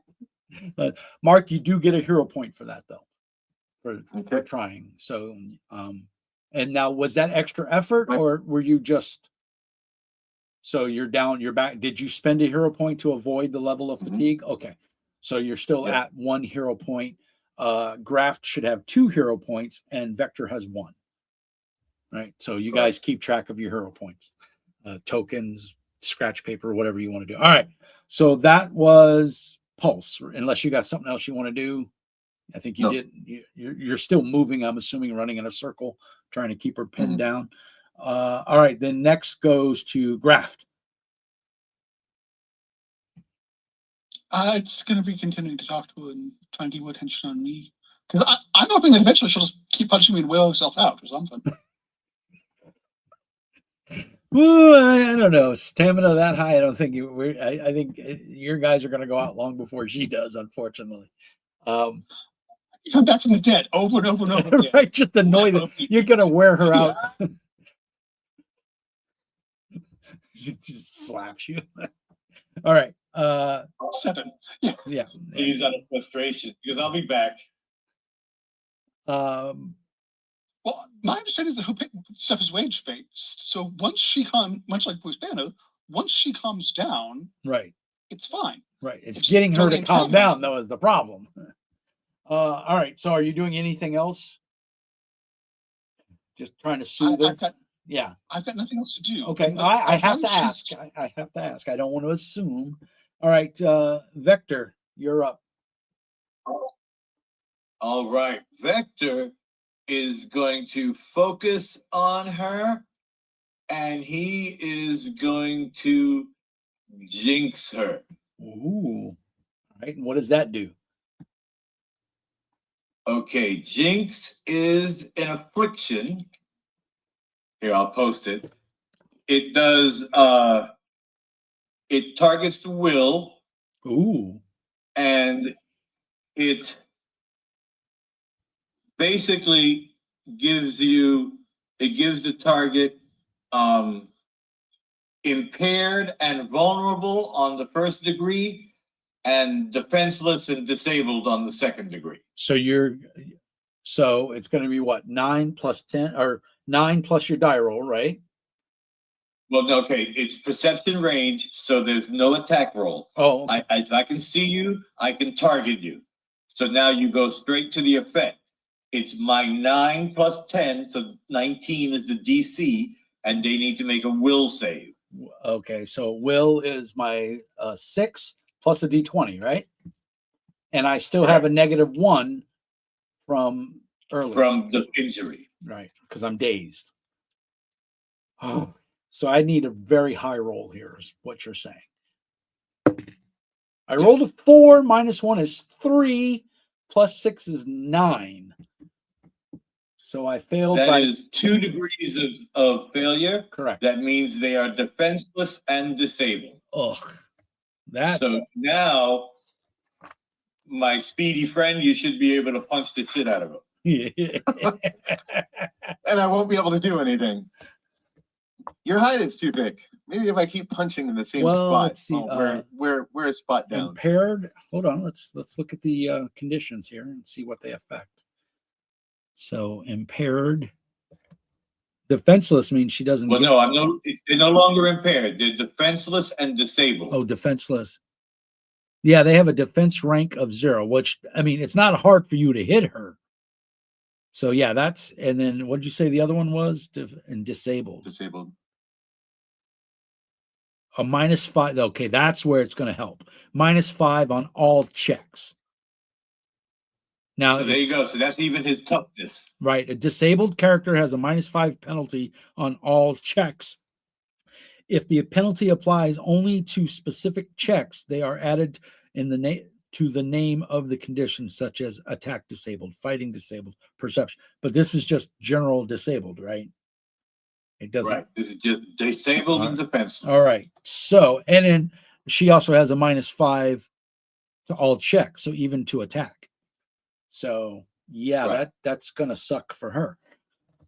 Well, not necessarily suck for her. It's gonna be great for you. And now that she's jinxed, I'm going to use a hero point to avoid the fatigue and take a second action, and I'm going to make that power cord zap her again. Okay. All right. So then I have to make a fortitude. So now it's a fortitude check with a -6 because of all the penalties we just gave you, and my DC is 20. Okay. Oofta. I rolled an 8. But that would be all right. So her resistance, that's fortitude. It's going to go from a 14 down to an 8 because of the -6. Right. So, and what did you say the DC was? 20. Yeah, I failed by 4 because I got a 16. So only 1 degree. Standing. So that's one more injury. So that's another -1 Right. to any check. So now she's So at now negative, they're at -7. -7 for everything they do. All right. Now she's at -7 for everything she does, and I'm done. Okay, see, that's good. So Rage, who's just really, really mad now and has nothing to do. She's kind of getting bogged down in the mud, but it's not stopping her from moving. She's got. Oh, and by the way, this FYI, the power is insidious, so she's not even aware of these penalties. Right. But I'm saying she is frustrated because she's got 2 people. She doesn't know you're fucking with her. Pardon my French. We do curse on this channel, so don't worry about it. All right. So I think in her frustration, this fly is buzzing around her, annoying her. There's this blob in front of her that keeps talking soothingly, and all she wants to do is bash it, but she hasn't had a chance. So now she's just boom, and she's going to do a power, a cone, basically, the super slam, super slap. But unfortunately, she's at a -7 to everything she does. So this is an area effect. So it's going to get the both of you. But I think my chances of actually hitting Pulse are slim to none with a -7. Well, that saves her. She doesn't need to make an attack roll with an area effect. Oh, why doesn't she need? Oh, yeah. Because you're hitting an area. So if you're in the area, you need to make a save. Yeah. Yeah. So yeah, it's just a save at her power, which would be a total of 18. So, because she doesn't. What? Yep. Which save? It'll be a agility, or what is it? A dodge. Dodge. Yeah. That's one of the ones that actually hits me. So yeah. Well, all it does is knock you down. If you critically fail, you go flying back. Pulse. And this is where evasion 26. 26. So yeah, you don't even stumble. You're running so fast. What about Graft? A total of 5. So you fail. All right, but all it does is you lose your next movement. You're down to 1 action basically, because you're prone. So you have to spend an action to get out, or you spend half your movement, if I remember correctly, to stand back up. Yeah, that's D&D. In this game, it's a what they call a swift action. The swift, yeah, you have to spend your swift action to get up. So right, but in order to do that, you need to make a DC 15 acrobatics check. Right. Otherwise, it takes a standard action to stand up. There's overcome. They put you in prone defense. Oh, yeah, she did rather involved. So what I should have done is the ground strike, but that's okay because she's in water, so it makes it even harder. So yeah, she did the blowback. She wanted to get all of these flies off of her. Ground strike would have been a lot worse because that would have made it a lot harder, but I would have been subject to the -7 penalty because then I would have had to have made an attack roll. All right, so that's her action. So then it goes back up to Pulse. All right. Yeah, Pulse is coming back in saying, "Go to sleep." You know. All right. I guess I can make it as a routine task, which is how does that work? Well, would it be better for you You're better off attacking, doing the attack roll, because then it makes it an automatic crit, and you get that +5 to your effect. Yeah, so that's a total of 25 against her 0. Against her 0. Oh, great. Oh, she is a defense of 0, right? Defense of 1. 7. Or she has a total defense of 8. And she's at -7. Right. No. She's And defenseless. she's defenseless. My effect. Say again, Vector? My She's effect made her defenseless. defenseless. Yeah. So Oh, okay. So 0. So I still get a roll though, right? Defense is Well, no, not. she has a. Sorry, go ahead. Defense is not something she rolls. It's my target number to hit to her. affect me. And then she rolls against my attack value with her toughness. Right. Which is at a So minus. I attack her and I roll on that. Right. Then she gets to resist that. So for me to hit her, it's 0. I got a 25 against her 0. So that's a lot. It's a lot of degrees of success. Yes. So if I may jump in, it's actually her defense goes to 0, but you still start with the base 10. So effectively, like under normal circumstances, think of defense as an armor class. Her defense is 8, so that makes her armor class 18. So that's what I have to hit to hit her. But now that she's defenseless, she doesn't get the +8. So her armor class is a base 10. And you got a 25. Woofta. I got a 25. So that's You got a 25, which is also an automatic crit because of the defenseless condition. Right. So now we move to the effect, where you roll her toughness against his effect that has now a +5 modifier because of the crit. So that 25 turns into a 35? No, the 25 is gone. That was the attack roll. Now we look at his effect, his effect damage, which I believe is a base of 5. Yep. Base 5, right? Plus 10, and now plus another 5. So then we add the 5 to that. Got is it. at 10, and then we add the base 10 to 20. His DC is 20. You need to make a fortitude check with a -7, DC 20.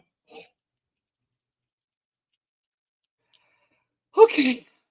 Big numbers. All right. So I rolled -7 is going to leave that at an 8 plus my toughness. That's a 22. My toughness is 14. Is that correct? Yeah, I think that might. Yeah, that's correct. So now. Yeah, you get your 14. Well, no. I'm sorry. You took 2 injuries. So your toughness is no longer 14. Your It's 12. toughness is 12. Oh, okay. Those have been accounted for.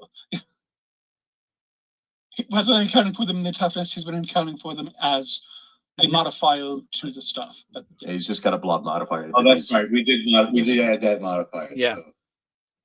So. So I believe right. the effect on that is another hit. Sounds like it because it's at least I rolled a total of 22. 8 plus 14. Right. So one success means he takes one hit. A -1. So, But I'm not going to let that happen because I'm going to use another luck point to make me re-roll. and make you re-roll that, Gotcha. taking the lower of the two. Right. So I rolled a 14 Yeah. on the original die. So now Okay. So let's see if you roll natural- under or 14. Now he rolls. I rolled a natural 18 on that one. So you keep the original roll. Oh, okay. Good All try, right, all right. but I rolled a Okay. natural 18 as opposed to a Yeah. natural 14. It's what I do. It's Yeah, what I do. I make you re-roll. Yeah. For the hits, those only apply to damage resistance. Mhm. So that's a success by 1 degree success. So she has another hit. So she's at 3 hits and then disabled, I think was the Yes, disabled. condition. Vulnerable. So uh, make defenseless. I think you want to make sure you're accounting for those differently because Yeah. if she has to make a will save or a will check, Yeah. the 5 applies to that. I'm not. Correct. Not the injury. I don't believe Yeah, the injury does because the injury, I believe, It's is physical. only for think it's- toughness. Right. Yeah, I think it's just against toughness. Woo. So she is getting beat up here. Mhm. But it's due to the It's crunchy. It's crunchy, but we'll get there. yeah, no, I'm okay with this so far. She's tough. I mean, that's why I put a brick against you guys to make it where you had to creatively use your powers. And you guys are doing great. I love the graph. Just you need to calm down, dude. Just relax. It's all gravy, man. Why are you so mad? Chill out, bro. And then meantime, When did Billy Crystal get in this? yeah, meantime, Pulse is just zzz. How can I calm down? And then this guy Vector's in the background. Nobody knows where the fuck he is or what he's doing, and he keeps manipulating shit. So yeah, it's actually working. I'm in costume helping the civilians. Move back, stay back. All right, so that was Vector.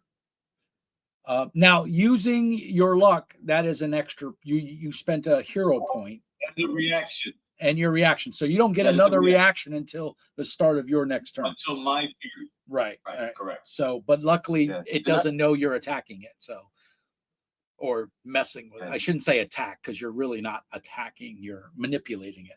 All right. So then I think we go to Rage did his thing. Nope. Oh, that was you. Graph. That was Graph. That was me. It's up to Graph now. you know what? Plan B. Calming isn't working. I'm just going to encourage her to hit me. Ignore the others. Hit me until you feel better. Okay. First of all, taking one for the team, literally, I'm going to give you a hero point because you are taking all the damage. And she just, and you can, she's coming back to just pound you. But she's going to have a lot of negatives, right? We are at a total of -8, -5. -5 for physical attacks. She's at negative. Well, -5 for any of the stuff that she does.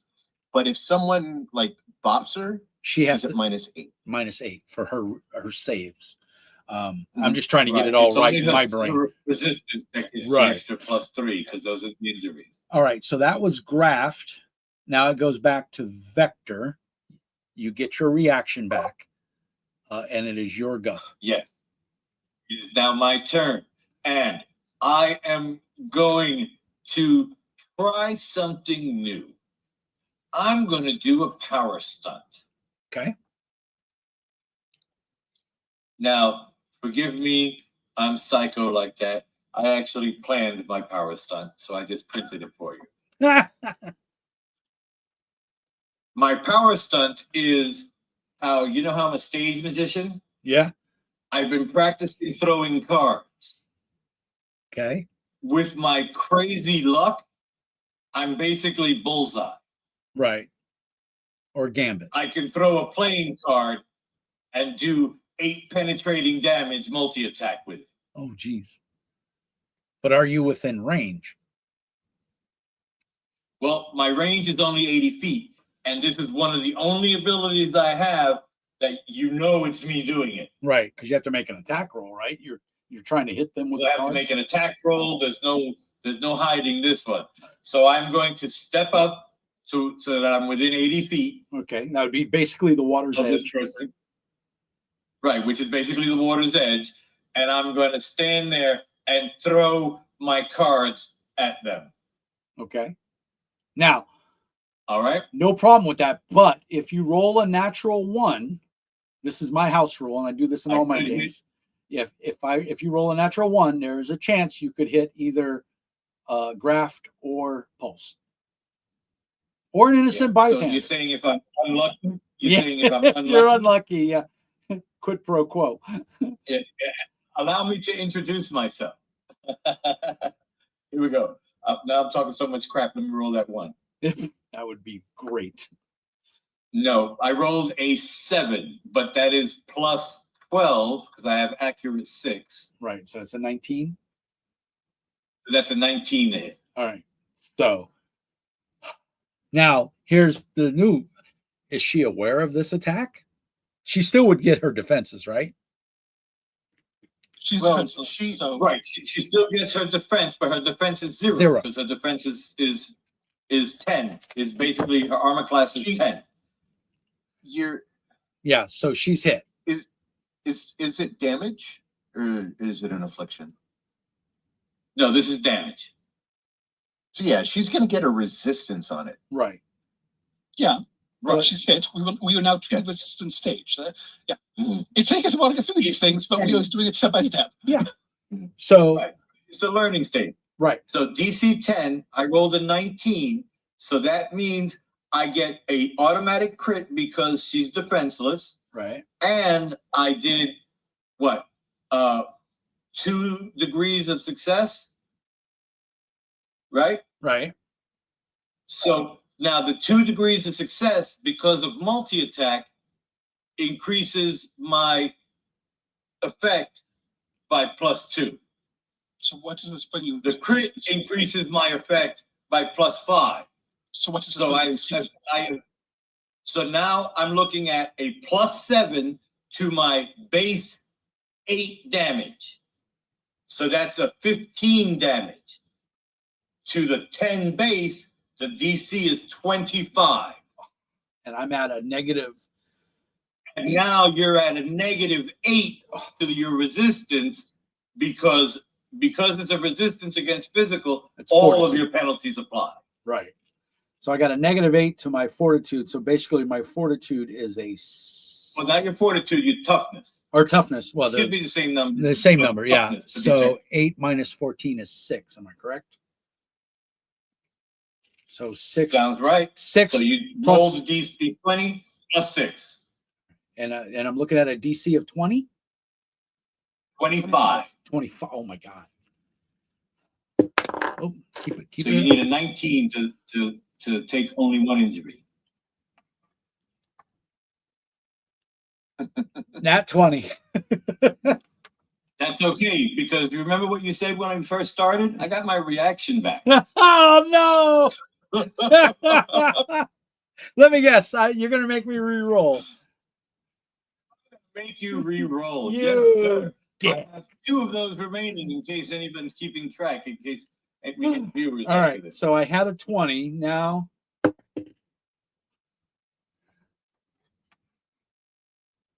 natural 7. Yes. 7. Yes. Epic. Epic. All right. So When I finally come out of the shadows, baby. now here's the question. So I failed by geez, what did I fail by?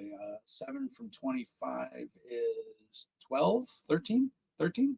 No, more than Yeah, that. that is, he's not done. They're not done. Yeah, there. Because I believe 3 degrees of Yeah. of success in damage results in Unconscious. incapacity. Yeah, incapacity.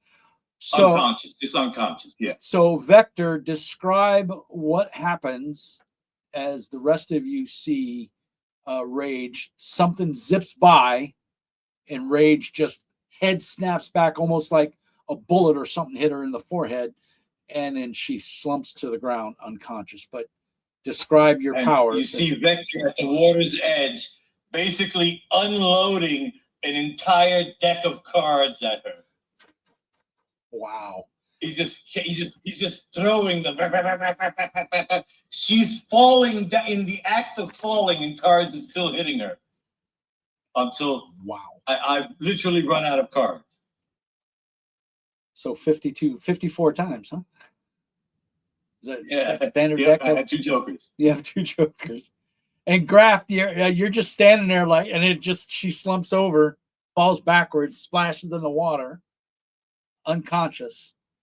And then after a second, Pulse, you're running around because I assume you don't stop moving, correct?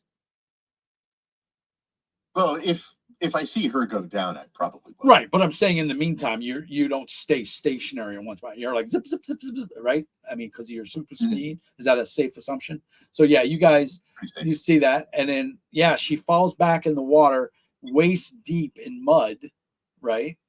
So now she's going under the water, and you see the form starts to shrink as it turns into this like 15-year-old, what looks to be Mexican-American, Puerto Rican. She's swarthy, tanned, dark hair, a little bit of a kink to it. Young, and of course she's going under the water, and you just see bubbles coming up. Like, yeah, Graft. I would like to retrieve her from the water and tell the others you didn't have to hurt her. I had it handled.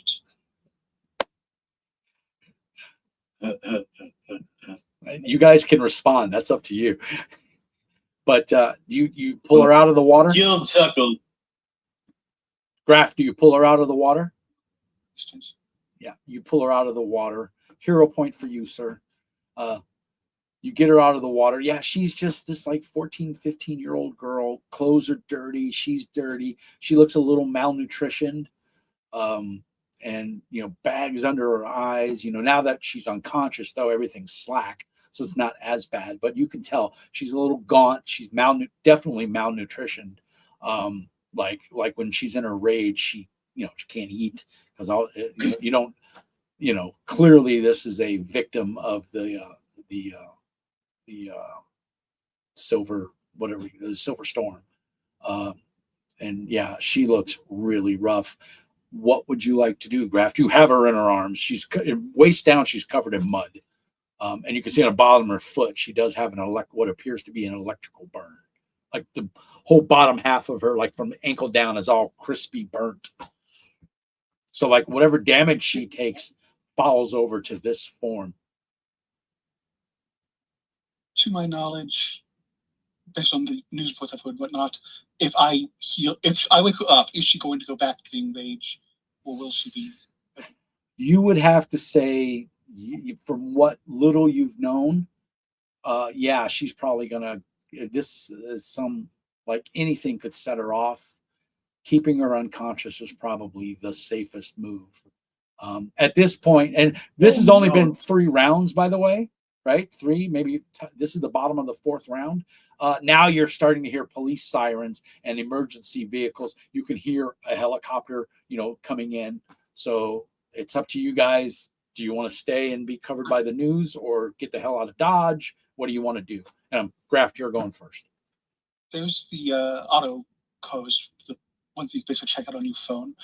I'll grab one of try and take her to one of those, put her in, go and see if I can't get her far enough out of town that she's not a risk to anyone when I heal her. I totally lost you. What are you trying to do? You said something about get her far enough out of town that I don't have to worry about her hurting anyone else. There's the woods. I can drive her to the woods. Yeah. Set her down, heal her, and go. Kill all the deer you want. I don't care. Nobody likes those deer anyway. Eat their damn veggies. Me if you want. I don't care. But you cannot hurt them. All right. Vector and Pulse, you see Graft pick her up and start carrying her into the woods. You hear the sirens. They're going to be here any second. You can hear the helicopter clearly. Him getting away on foot, not going to be easy. What are you guys trying to do? We'll start with Pulse. Didn't you say you were getting a vehicle, or are you carrying her?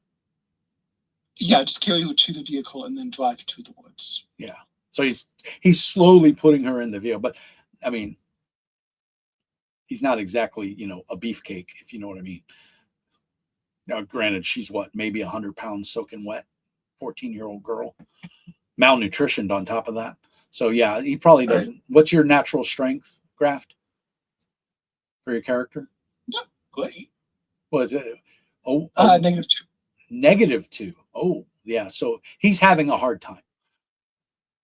Because 0 is average. That's the average human. Yeah, I am weaker than most people. Yeah, so he is struggling to carry her. And you look at her, Pulse, and she's maybe your size, maybe a little smaller.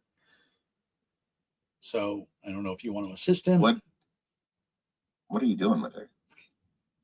If only we had a doctor. I plan to heal her, but I don't want her. Given what you all did to her, I don't want you to feel like you need to do that again. I didn't do anything to her. We can be real, right? Yeah. Yeah, she didn't even notice me punching her. Did you see, like, I have no idea what happened, but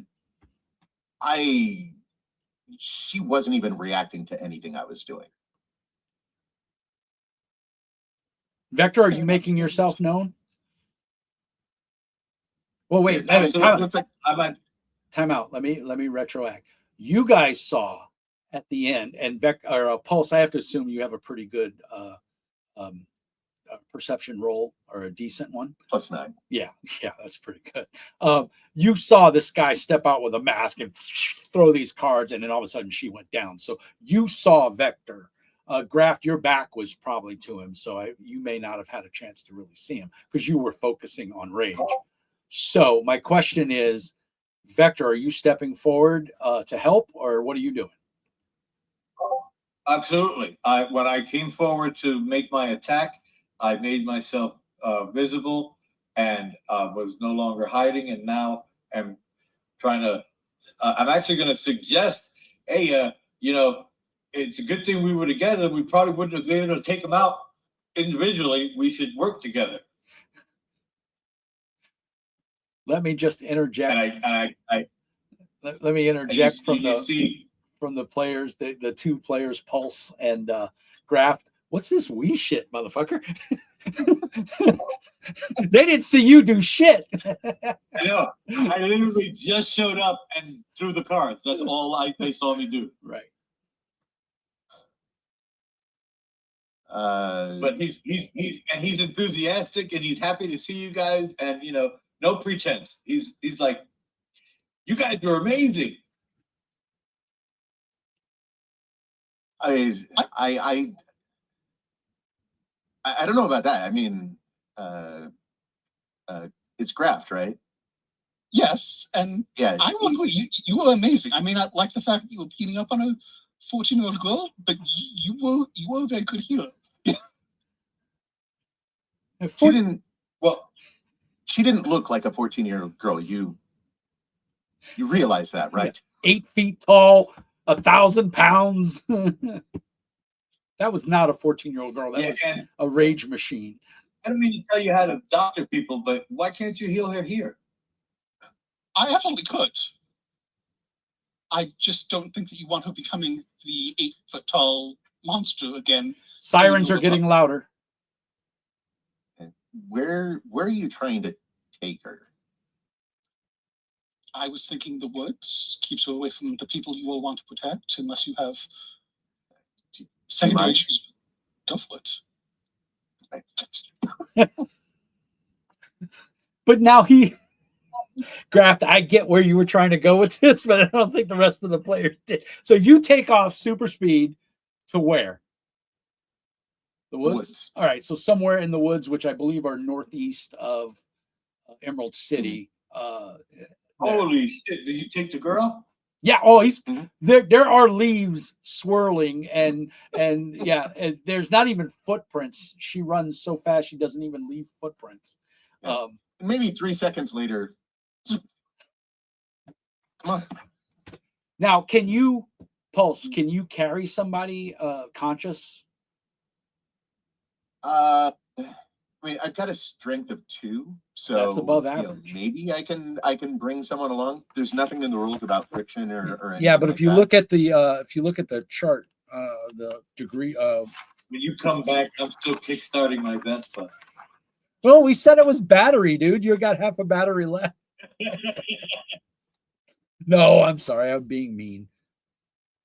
It is your name. It isn't. It's in the template. Measurement benchmark.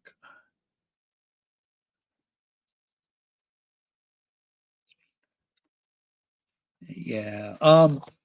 I would say with a strength of 2, you could probably, I don't want to say carry, but you could use your momentum, right? If you do the old Magneto thing, or what was his name? Quicksilver. Quicksilver. Put the hand behind the base of the neck and the skull, and then grab, and then you run to keep them from getting whiplash. I would say that's probably within your limit. But I don't think you could do 2 at a time. No, you don't stick your No. hand up their butt. They're not a puppet. No, I was just thinking of doing that with Graft. I was like, yo, Jello. Ah! All the jello gets ripped off, and you get there, he's just a skeleton. You see, and then as you look, the trail, there's a slime trail moving back to where his body is to try and recoalesce. Follow the trail of my Vespa. Yeah, there you go. So we'll just say, for argument's sake, you're able to get each one of them to where you left her. At which point, Graft, is there any roll or anything you have to make to do the healing? I just touch her. She gets my regeneration and gets all back to healthy. All right, so you cure the burn on her foot.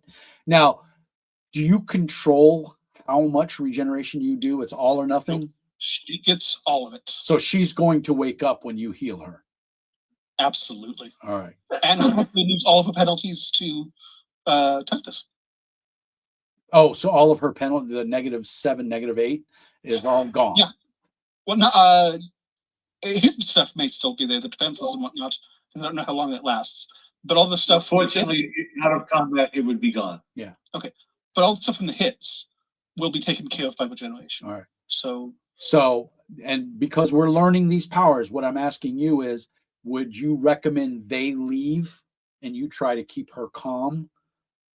Because you got a young man in a mask, and we don't know what his mask looks like yet. We didn't, and then you got a young girl in a bright costume, a teenage girl, which may not necessarily be threatening, but we don't know at what point how much Rage remembers when she reverts back to her human 14-year-old young girl. Yes, I will absolutely encourage them to leave the 14-year-old girl alone in the woods with a giant skeleton monster. Yeah, but the way you described it, I'm not picturing Graft as physically scary or intimidating, just weird, right? Just weird. I mean, yeah, you said a gummy bear. There's nothing threatening about a gummy bear, unless it's 8 feet tall. I mean, if you think about it, she basically splashed down, saw him, and enraged. Yeah. I think the splash down is what enraged her. Yes, yeah. Mechanically speaking, yes. It says if she takes any amount of damage, and when she had transformed back to her girl form while she was falling, and then when she realized she was falling, that's when she hulked out again. I hate to use Hulk because that's trademark, but you know what I mean. She raged out, and then of course the first thing she could take her rage out was a 6-foot tall gummy bear with a skeleton. But I will encourage them to go with me. So it's up to you guys if you want to leave or not. You sure? We just got here. Where do you want us to go now? Somewhere safe. She can beat on me for the next 3 days until she feels better, and then we'll go back to her home. Maybe some. Well, I don't think you'll be able to talk to her when she's raging. So let's try to talk to her when she wakes up. I can be charming, and you can tell I'm wearing a mask, but you can tell I'm smiling under it. Okay. I will fix you if she wakes you. I will fix you. She freaks. Yes. Vector, you get the hint that, and what you've heard, because you're probably being in the coffee shop and the news radio going all the time in the back. Because what did I say his name was? The owner of the coffee. Luigi. Luigi. Luigi's one of those older guys that's always listening to the news, so you've probably heard quite a bit about it. She flies into these fits And of to be rage fair, when she's. I changed it to Manganalo because I can remember his name. And there you go. Like That works for me. Just put it in the notes. Yeah, Luigi has always got the news going. She pretty much flies into rage as soon as she gets conscious, and the slightest thing can trigger it. She is a teenage girl. There's been missing. You even remember seeing the child missing. Posters down by the boardwalk and stuff, and it's her picture. So her parents are looking for her. She's, this is the most, terrifying thing when you black out. You don't know what's going on. You wake up and then you've got a gummy bear and a guy wearing a mask standing over you. Pretty much guarantee you're going to fly into a fit of rage. So maybe the fact that Graft is asking for some mercy here. Hey guys, I have an idea. Before you heal her up, okay? Let me try making a phone call and see if I can get somebody to help us. Because I know a guy. No. And mechanically, I have connections, which allows me to have an NPC that I can call in a favor for. So I'm going to presume that with the advent of the Silver Storm, that 6 months later, there's at least a formation of some sort of government agency that is kind of like, what was that, Graf? Who deals with metahuman criminals. And I've got like a low-level contact, like one of the secretaries comes into the coffee shop. Yeah. That kind of so thing. Well, let's go with that. And then, but I think Graf's idea of I don't want to downplay Graf's character, but he's physically non-threatening. You're a young man in a mask. If you're a 14-year-old girl who's half naked in the woods and you don't know where you are and you don't remember anything since 6 months ago, that's a little creepy. So make your call, which is a great, that's awesome. You're able to get someone in here that can maybe help her. Graft, it sounds like you're going to stay with her and keep her calm, Yes. Because and Graft did ask, who is your contact? And the moment he was told, if he was told that they were government, he would not be okay with it. Right. Because you're anti-authority. Yeah. I don't trust these. I've been abused. The system didn't step in to help me. Right. Those people do not love. They have no affection for the freaks. Yeah. So in your case, once they showed up, you would disappear because you don't want to. As far as you're concerned, they may grab you, or you're scared, right? It's good. I don't trust them. They do not have her best interest at heart. Right. Well, yeah. You could. I know lovely people who are in CPS and whatnot. Some of them are great people. They are failures. Right. The government has failed Graft before. He does not trust them to do right by people. Great. Oh man, that gives me some things for the future. So thank you for telling me that.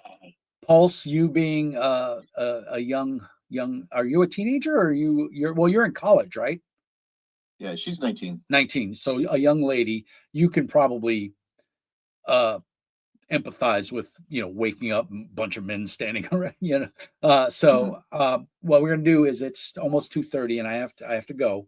But I'm gonna say great mechanics learning. I like all of the characters.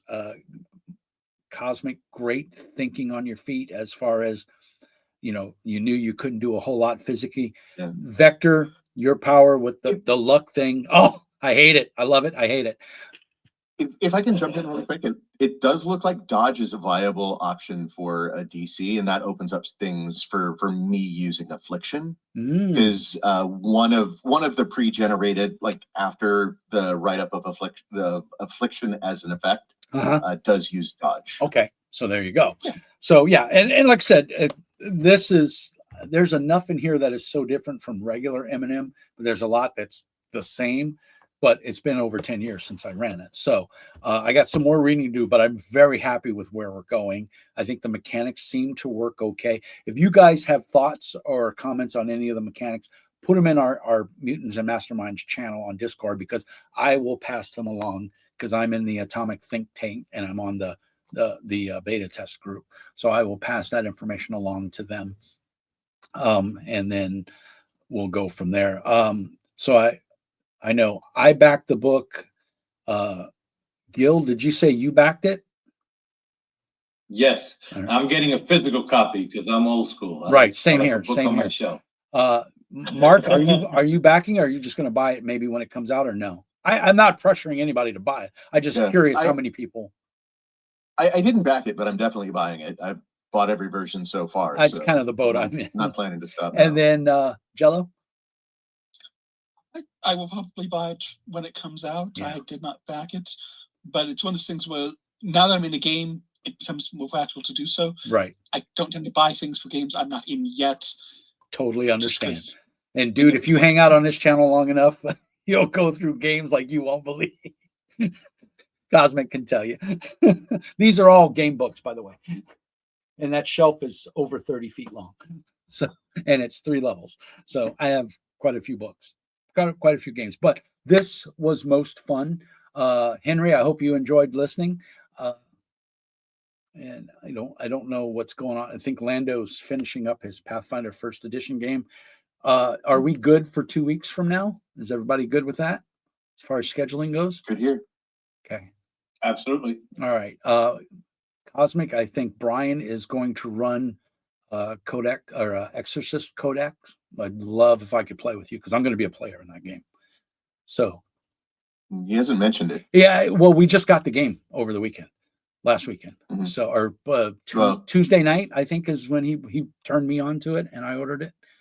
So Tuesday or Wednesday night, I can't remember. So we just found out about it. So like I said, he's going to do like a one shot, maybe a short camp. I don't know, but he wants to run it. I want to play it. So just throwing it out there.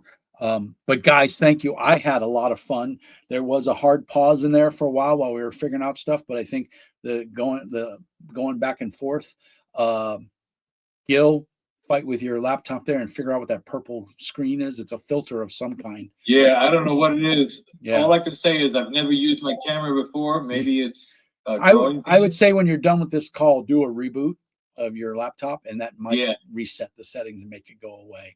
But guys, it wasn't like this before. Yeah, so it's okay. Yeah, you click something or you accidentally hit a button or something because it was normal and then it went to that. But guys, thank you. That was a lot of fun. I had a blast. You guys, Jello, I love the character. I'm just gonna sit here and talk. I loved it, man. I love it. Jello, I gotta tell you, it takes courage to stand there and just say, "Hey, boo, what's the matter? Are you okay? You need a hug." He's a Care Bear. You really are a Care Bear. He's a Care Gummy. Care Bear. Care Gummy Bear. I love it. It was awesome, man. I love it. Yeah, I did, the little girl, I wanted to see what your reaction was going to be with the little girl, and she gives you some bread, like, you want to help me feed that? Because the little kids are like that, right? My son is 9, he's autistic, but he's mentally a 4-year-old. He's about at that level. So he doesn't see race, creed, color. He just sees people he wants to hang out with, so he's just loving, and so that's kind of where I was coming at with that. And you went right and you're like, well, yeah, I'll take the bread, let's feed the ducks together. No problem. So yeah, really good. Continue to do the write-ups and everything. Your little bit of background, put it in the chat there. It's great. Find an image if you can. I got one from Mark. I think we've all put in the chat. Oh, have you? Okay. I posted mine as well. Oh yeah, there we go. And for the record, I am 20 years old. Okay, 20. And then but I'm homeschooled. I never even went to high school, so okay. Jello actually had something in there from earlier this morning. Yeah, this one right here. Yeah, that's a pretty cool image. That was AI generated, right? A lot more intimidating than you've been playing him, but still. Yeah, still cool though. As I said, I couldn't get it perfect, but No, I love what you guys came up with. I like the characters. Yeah, I'm totally happy. That was a lot of fun. Not too much dice rolling, with some good storytelling. I like where we're going with it. So we'll see. And now you guys have all kind of had an introduction to each other. So the good part is you kind of know everybody. So then hopefully we can come together and start figuring out things like a base of operations, or are we going to meet in the woods? Whatever. This park bench is our HQ. Yeah. I mean, it works. Hey, you got to do it. You start small. But yeah, a lot of fun. Everybody played the... Go ahead, Vector. I was going to say that narratively, we could say that I do take over that coffee shop, and we use that as our impromptu headquarters. You kind of see where I was going with that, right? Pull the shades. It has a basement. Pull the shades. It has a basement downstairs. It has a basement downstairs. Yeah, you turn the sign over, out to lunch. Yeah. I mean, quick scare away all the customers. Yeah. But graft is kind of the way I'm seeing graft, and I'm not trying to project, but you're that big lovable blob. No one sees you as a threat. You're creepy looking, but people who take a second to look with their eyes and not their emotions, you're just a big Care Bear.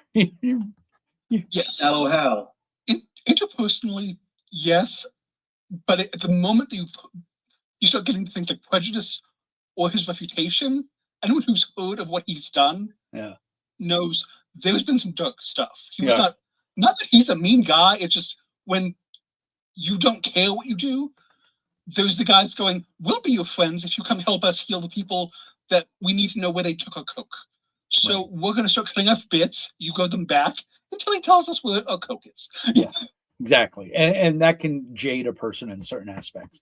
But the other thing is, let me know in the group chat, does your character have any kind of criminal past? Because I could see Graft having somewhat of a criminal past, because you've been involved, like from your own words, you've been involved with some very bad people and you've done some very bad things. So there could be a warrant out for your arrest, that kind of thing, which makes sense on, helicopters, news and all that. You don't want to be a part of that, but you don't go out of your way to hide, so to speak.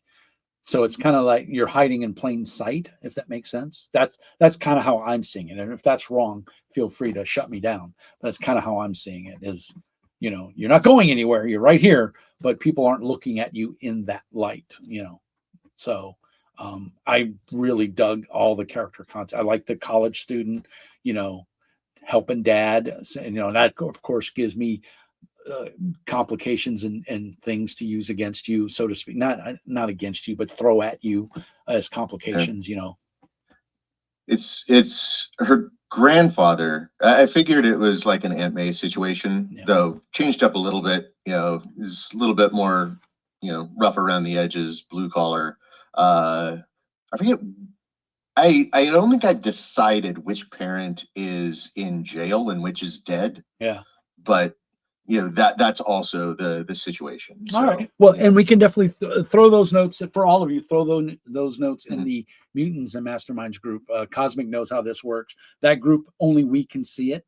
Henry, if you want to maybe start throwing your character stuff in there, and then we'll figure out what's going on with Lando. If you still want to play, you're totally welcomed. And I think we might be okay to go with 5 players if you guys are all okay with it. It's up to you guys.